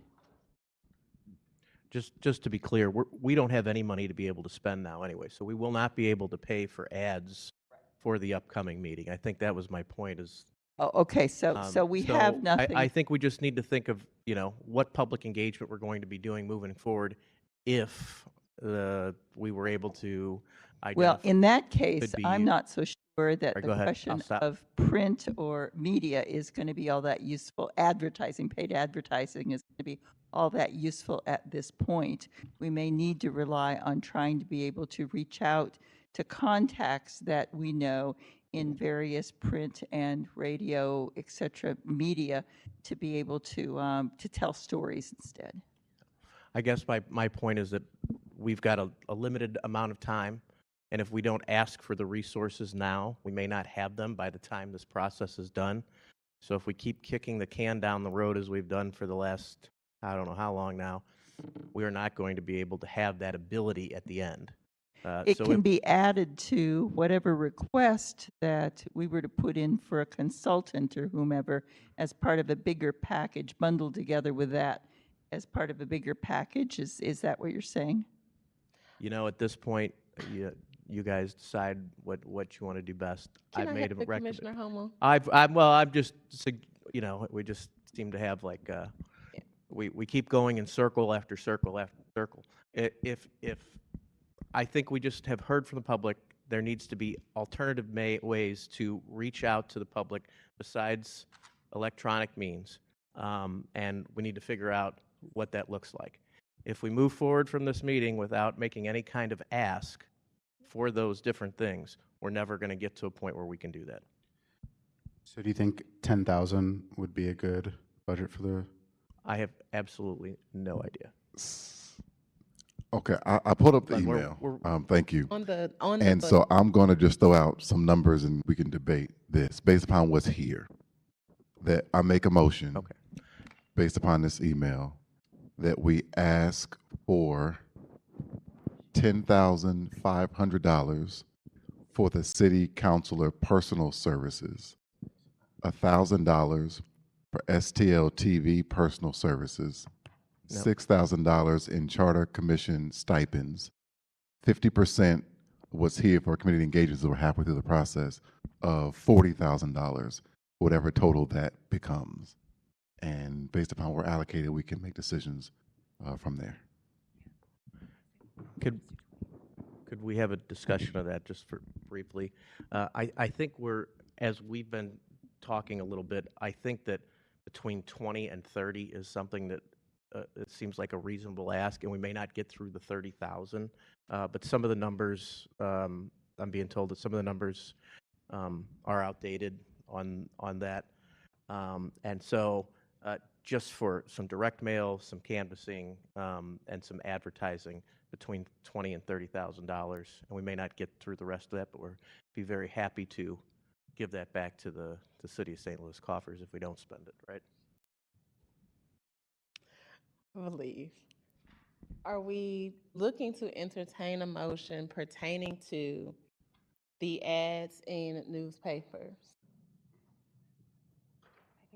If not, I would definitely have to move forward in the agenda for the sake of time.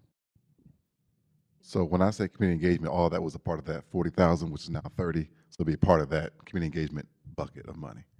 It was a budget, essentially. So the question was, are we entertaining a motion pertaining to print ads or print communication? I believe that the print was part of a bigger. Yes. Okay. Well, I know we have a motion on the table. I'd be happy to read a suggestion and then let you guys decide if that's something Thank while you, we're Commissioner discussing. While we're Motion on the table hasn't been seconded, I think. That's possible. I'm just going to read this and let you guys decide. So let's go, if we went for the lower end of 20,000 for the purpose of community engagement, which shall include but not be limited to advertising, direct mail, canvassing, meeting facilitation, as funds remain available and as directed by a vote of the full charter committee. 20,000 total.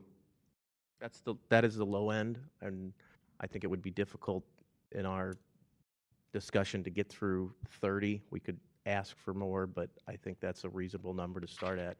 And if we had to, we could come back and make an additional ask, and we probably won't do that. I think due to the timeline, we should ask for as much as we want right now. And keep our fingers crossed we can get it. I'm concerned that given how difficult it is to get a number and get it through now, that we don't want to be back here in a meeting or so debating this over again. So I would support the idea of asking for more if we need more. You could consider approving a motion for asking for up to, say, $40,000 or $50,000 and see what comes back. Commissioner Crossen, are we amending the motion? The motion that was read down there, but with an amendment to the number. So just to restate, just to make sure I'm tracking, the motion would then say for up to $40,000 for the purpose of community engagement, which shall include, but shall not be limited to, advertising, direct mail, canvassing, and meeting facilitation as funds remain available and as directed by a vote of the full Charter Commission.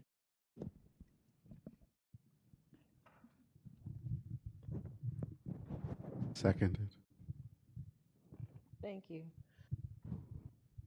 Commissioner Sheridan, if you could take the vote. All those in favor, please indicate by saying aye. Aye. Aye. Any opposed? Nay. 6 ayes, 1 nay, motion passes. Thank you. The next item on the agenda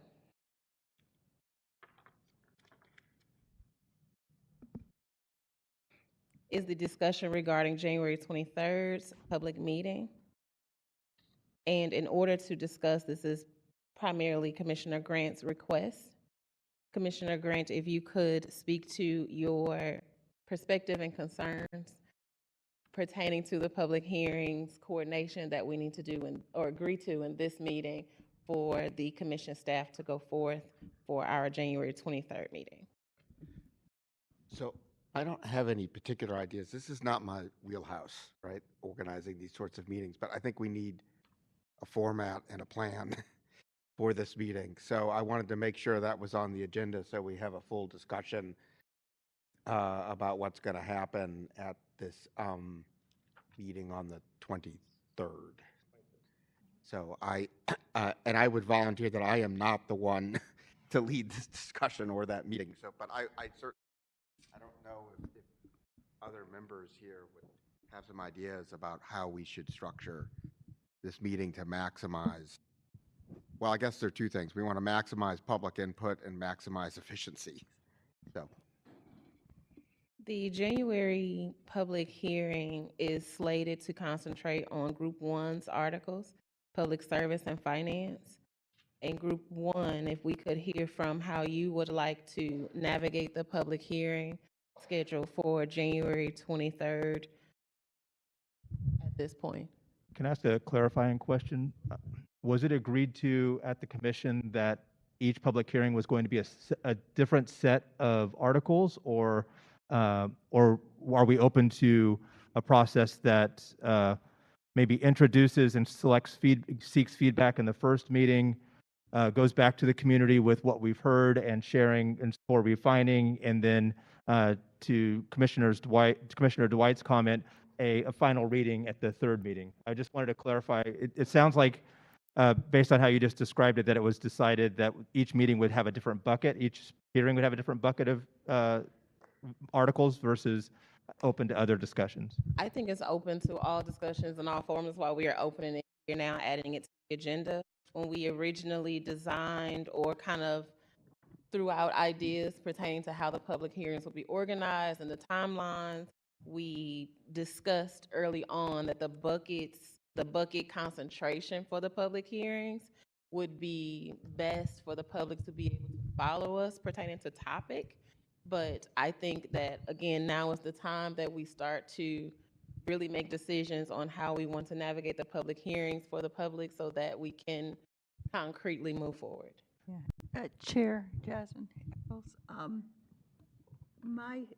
I concur with Commissioner Sheridan that being able to address various issues across the spectrum related to the charter may be the better way to go, because you can't assume that people who will attend one meeting will be able to be available for multiple meetings, and ideas will brew up, and you don't want to say, we have to wait till the next meeting to discuss whatever that topic happens to be. At our last meeting, when we had a discussion about, in fact, the many, many different aspects of city government that are part of the current charter, you asked me to draft up a quick kind of a graph of what it might look like to help people understand the breadth of different kinds of subjects that are part of the current charter. And I did that in a quick sheet that's in here. That's only the beginning of a draft, and forgive me if I have things in wrong categories or misnamed, etc. This was simply a quick perusal of the charter and a look. The idea to this was it's posted on the page.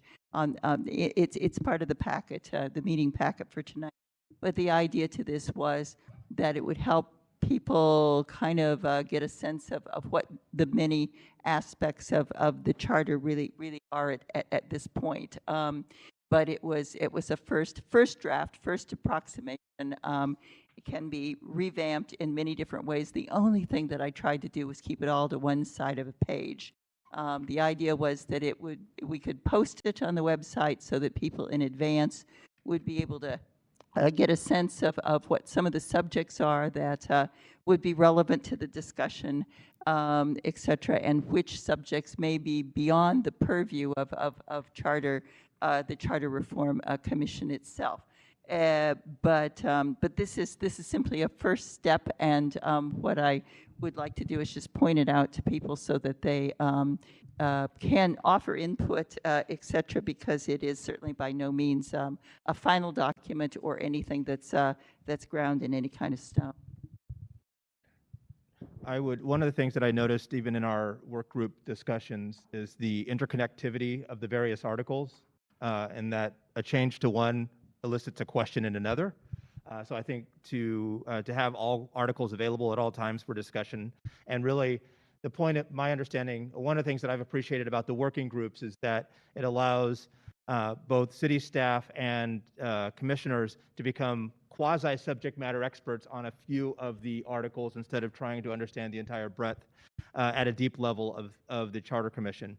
I'd like to make a recommendation as a possible model, just opening up for discussion, that at each of our public hearings, if it can start with a 15 to 20 minute, forgive my phraseology, Schoolhouse Rock version of this is the Charter Commission. And it's a consistent message that's at all three of them so that when people are coming to the meeting, they can at least get a primer on this is the Charter Commission and this is the city charter. And then we go into a discussion in the first meeting, more of a hearing from the public about what recommendations they would like to see and changes they'd like to see. Because this really is a public hearing, so the more that we hear from the public, the better. We then collect all of that and either together or with maybe some outside support, identify trends and grouping those together. And then at the second hearing, we start with the Schoolhouse Rock again, and then we go into a reporting out and sharing of what we've heard at the first meeting, and then asking for maybe an exercise to refine those items. And then at the third meeting, Schoolhouse Rock, and then a more perfecting the language that we would bring forward for the charter to consider. That would be my recommendation structure for this meeting. I agree with that recommendation. I think it goes in line with the drafts that we would be completing as we're working in our working groups towards a final approach. The 3 drafts would help with the Schoolhouse Rock perspective. Did any of the commissioners attend the 2 town halls in December? Mm-hmm. No. Okay. I just don't think we need to reinvent the wheel. I didn't know about them. It sounded like they had a great format. It was efficient. If we could somehow work together, I don't know if that's allowed or that's conflict of interest, but if we can work together and see their format, we have a ready format at our Schoolhouse Rock and our flow. We have an easy plan to engage. My I thought. would agree with that too. I would concur. Commissioner Milberg. Not to detract from this current very necessary and thoughtful conversation, I do want to share with those present in the commission tonight that we've gotten some reports that roads are starting to get pretty slick out there. So if you have concerns about driving on slick roads, just going to mention that as a public safety announcement. And no, thank you for your thoughtful comments, Commissioner Sheridan, and that suggestion.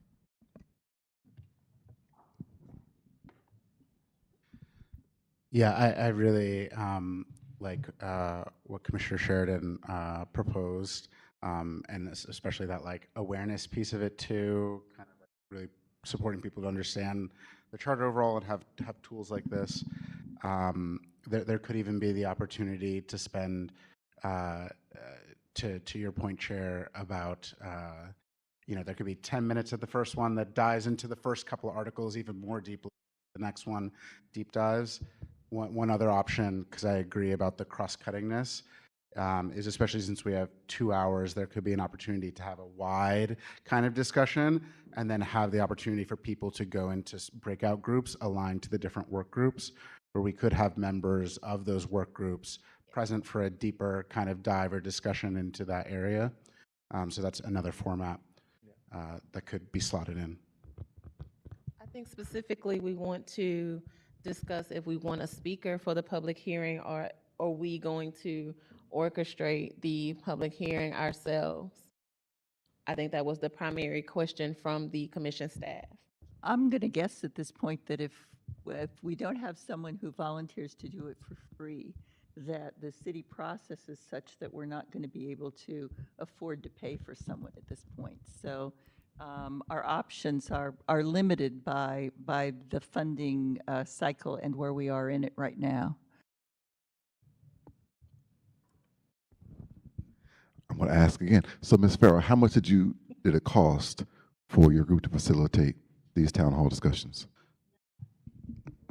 Yeah, so for a speaker, we don't necessarily need to pay them. A lot of them would offer for free to come and speak at them. So it's agreed upon that we'll all participate in the facilitation, including the breakout sessions, and just the initial Schoolhouse Rock will probably be orchestrated by Commissioner Sheridan, and we'll just navigate in said way, or do we want to organize specifically how the segments of the public hearing will occur, or do we want to utilize our current format that we're in now? So that's kind of what we need to make some decisions on as the date is nearing. What was helpful about the findings here is that they had clearly read the charter in their recommendation and talked about things that were specific to that.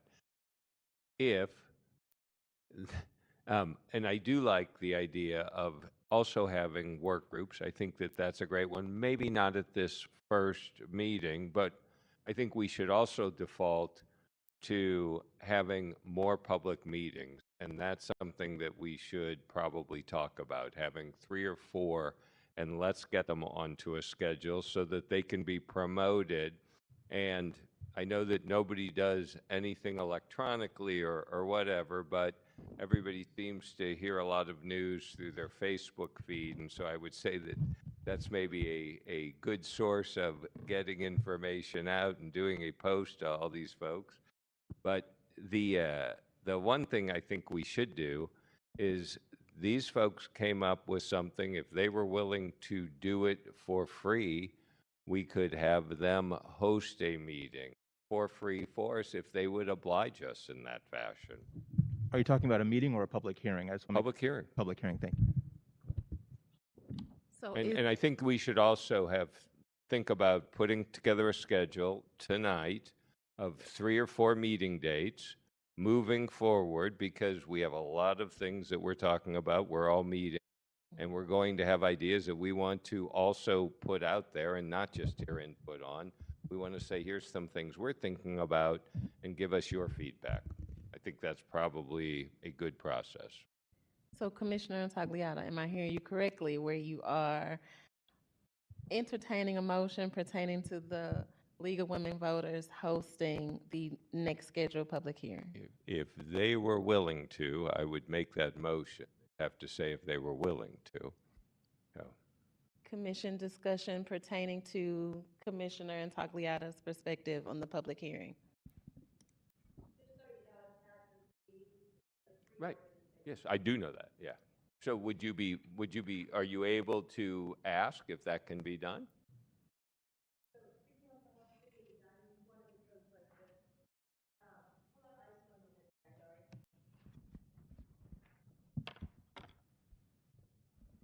All right, I'm Victoria Turner. I'm one of the co-presidents of the local league.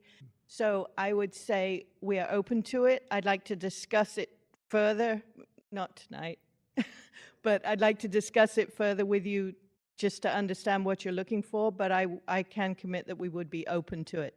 Judith, you would need to speak for SLACO. Speaking for SLACO, we too have to look at our bandwidth to see what it is that we can actually do.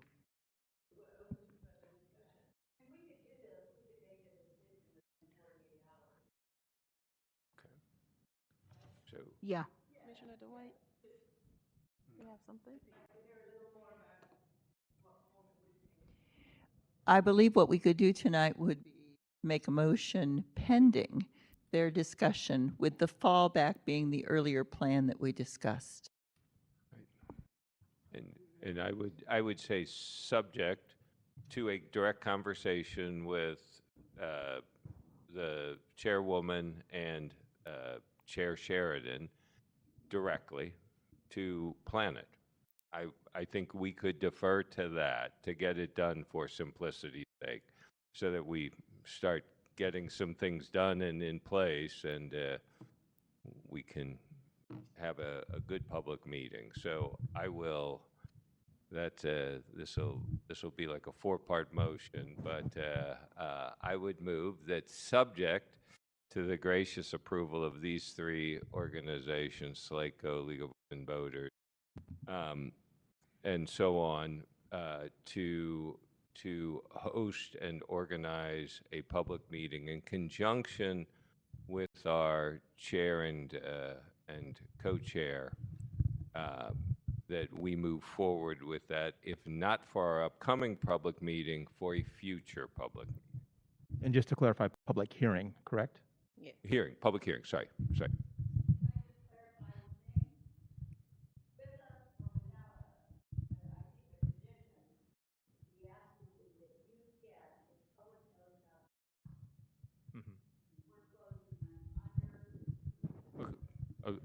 Agreed, and I think we talked about that earlier, yeah.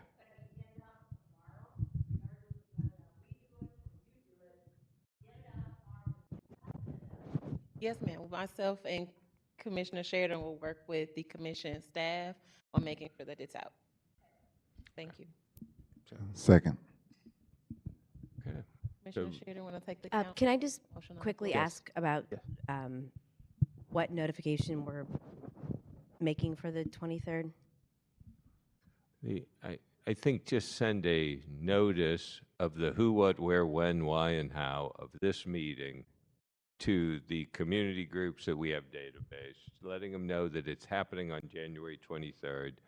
And Christine, I'd be happy to work with anybody on putting that together tomorrow morning. It's something that in 15 minutes we could have a finished bit of information. It is Yeah, there's literally. some of the work's been done already because it publicly.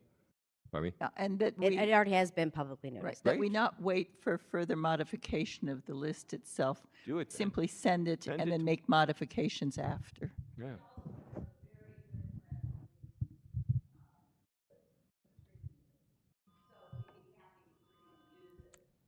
Well, if we move forward, I think that would be appropriate then. But we have a format. We obviously have a finished article and we have a database. If we have both of those things, I would say on behalf of this commission, let's send it tomorrow. If we have the data and we have the database, let's make the two meet and go out tomorrow. So, Second. It has been moved and seconded. I'll go ahead and call for a vote. All in favor, say aye. aye. Aye. Aye. Okay. Aye. Sorry. Do you want to repeat your motion, please? Commissioner Dwight would like you to repeat your motion, please. Okay.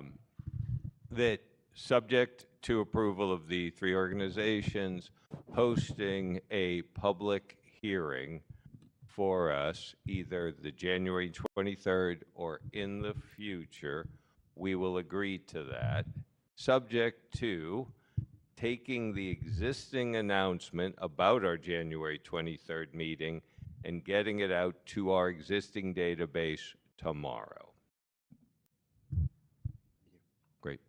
I'm going to redo that vote. All in favor, say aye, please. Aye. Aye. Opposed? Abstain? I believe it passes with 7 votes, 7 ayes. Thank you, Commission, on the discussion related to public hearings. For the sake of time, I would like to move to the next agenda item, where we are discussing the special meetings. In your packet, I believe it's page 18, the list of special meetings, that we would like to have the commission staff to organize and conduct for us is listed on page 18 and 19. And I would like to give some discussion, or make room for some discussion pertaining to it. Commissioner Hamilton, I would like to organize the in-person meeting for the League of Women Voters as chair, pertaining to hearing their presentation pertaining to their reports, if I may do so, in the context of the special meetings that I requested. But for the sake of the total commission understanding the special meeting requests, I believe at the top of our work here, we agreed to present or organize or put forth special meeting requests from public members, public organizations, entities, whomever that has a perspective or something to add to the work that we're doing.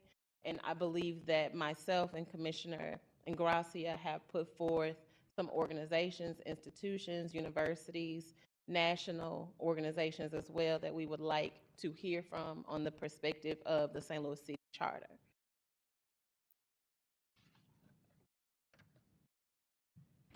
I think my only question when I saw the list from the two of you, and knowing about other special meetings that we're also planning, is whether there's the ability to synthesize any of these, cluster them, so that there might not be quite as many as there are. There may be some duplication in the middle of them, or ways that we can cluster to avoid that duplication. On the list here, the only duplication myself and Commissioner Ingracia presented was one national organization, and the Charter Commission staff has already identified that, and we're gonna make one notice for that special meeting, but there's no other duplications or overlap. I would just add also that the organizations and individuals that I identified wouldn't need to take up an entire meeting. So if that's helpful. I think it also adds to Commissioner Riley's questions to the community work that has been done with the engagement of a full body of organizations with different perspectives. And I think that it's important for us to start to hear those perspectives on the city charter. So that is the request from all of the said professionals that have reached out and or that are being requested, including the national organization. So if we could, if you've reviewed page 18 and 19, if you have any discussion or comment, I know Commissioner Riley, you have comment? Question, clarification. Our deadline for draft amendments is February the 19th. So our goal is to have our working group meetings, our public hearing, all of these special meetings, and drafts done in the next 6 weeks. No. So the individuals and organizations are able to provide the commission staff what their availability is. There is no deadline to said meetings. It just, I would request that they happen within this process, not before the first draft is due or before the first public hearing. It's just recommended that upon these individuals or these organizations' availability that we have some sort of special meeting. And also when we met with the professor early on in our process, it was basically if he was available or when he was available, we all had the capacity to attend. Those of us that did participated, and those of us that could not be present weren't present. But I believe it is totally up to the individual's calendar or schedule within the next 6 months or so when they're able to present for us, obviously prior to our third draft. But I don't think that there's a need for the February deadline of the presentations. I believe that we just need the information or the engagement of said organizations and institutions. Can I ask for one piece of clarification? Maybe Ms. Ingracia will know. By what date will ballot language need to be available?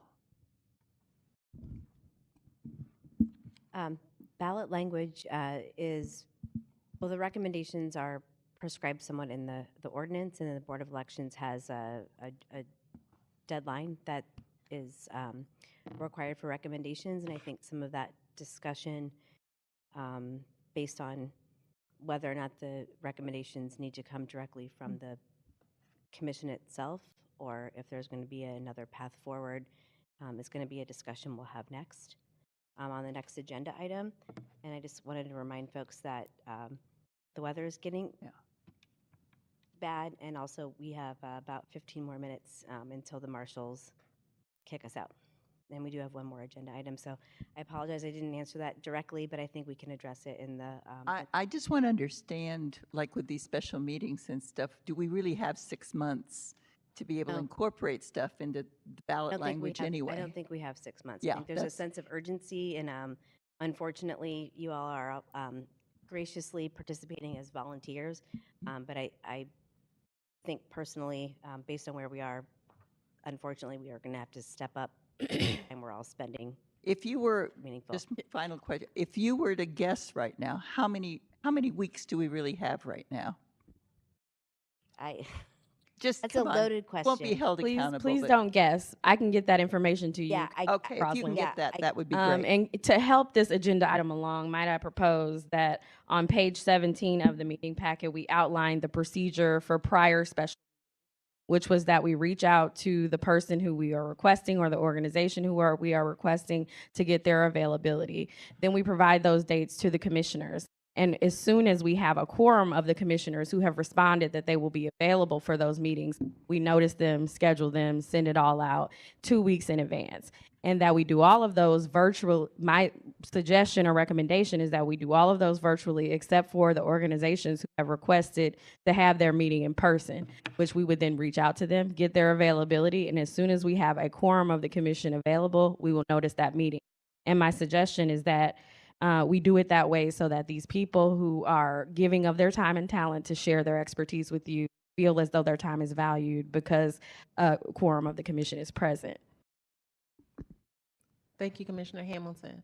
At this time, I would like to entertain a motion pertaining to the special meeting request from myself and Commissioner Ingracia or pertaining to the commission staff being able to schedule said meetings over the next 6 months.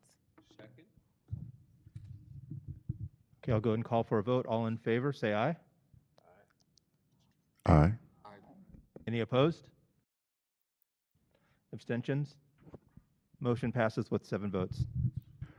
Request, could you also let us know, Council Hamilton, if there's a board bill active now to change the city charter? I see the notes here about Mr. Not to Bishop. my knowledge. Okay, There's nothing been introduced in, to amend the charter. nothing that I'm aware of that would move forward with respect to charter change. That being said, elected officials have the ability to introduce a board bill at any of our Friday meetings starting this week. Thank you. For the, again, sake of time, we are moving forward with the next agenda item that is regarding litigation and legal advice.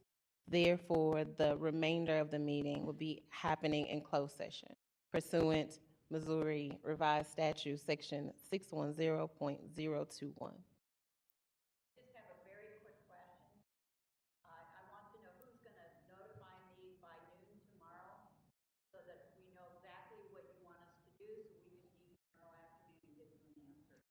I will.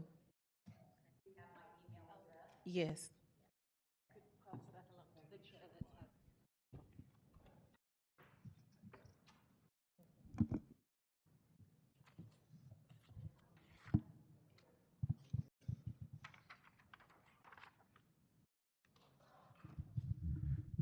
City Councilor, do we need to vote to go into closed session?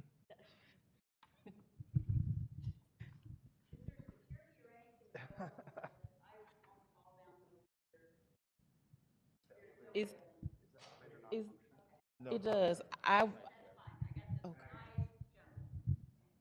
Thank you. I would like to entertain a motion to go into closed session. Okay, this will be a roll call vote to go into closed session. Get my list of names here. Chair Jasmine Nolan Eccles. Aye, yes. Commissioner Intaliaga. Intaglia, yes. Commissioner Crossland.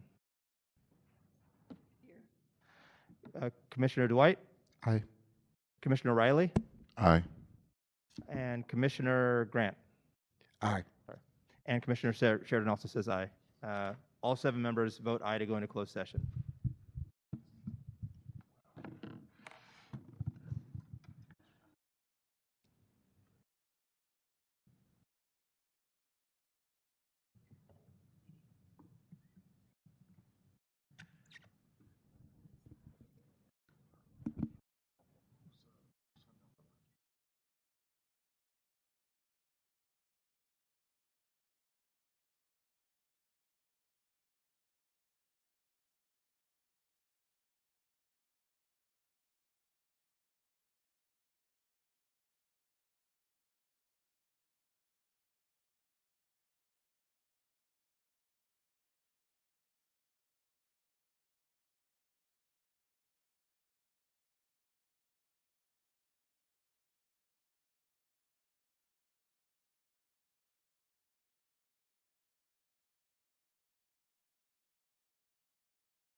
was like, did you let him back in?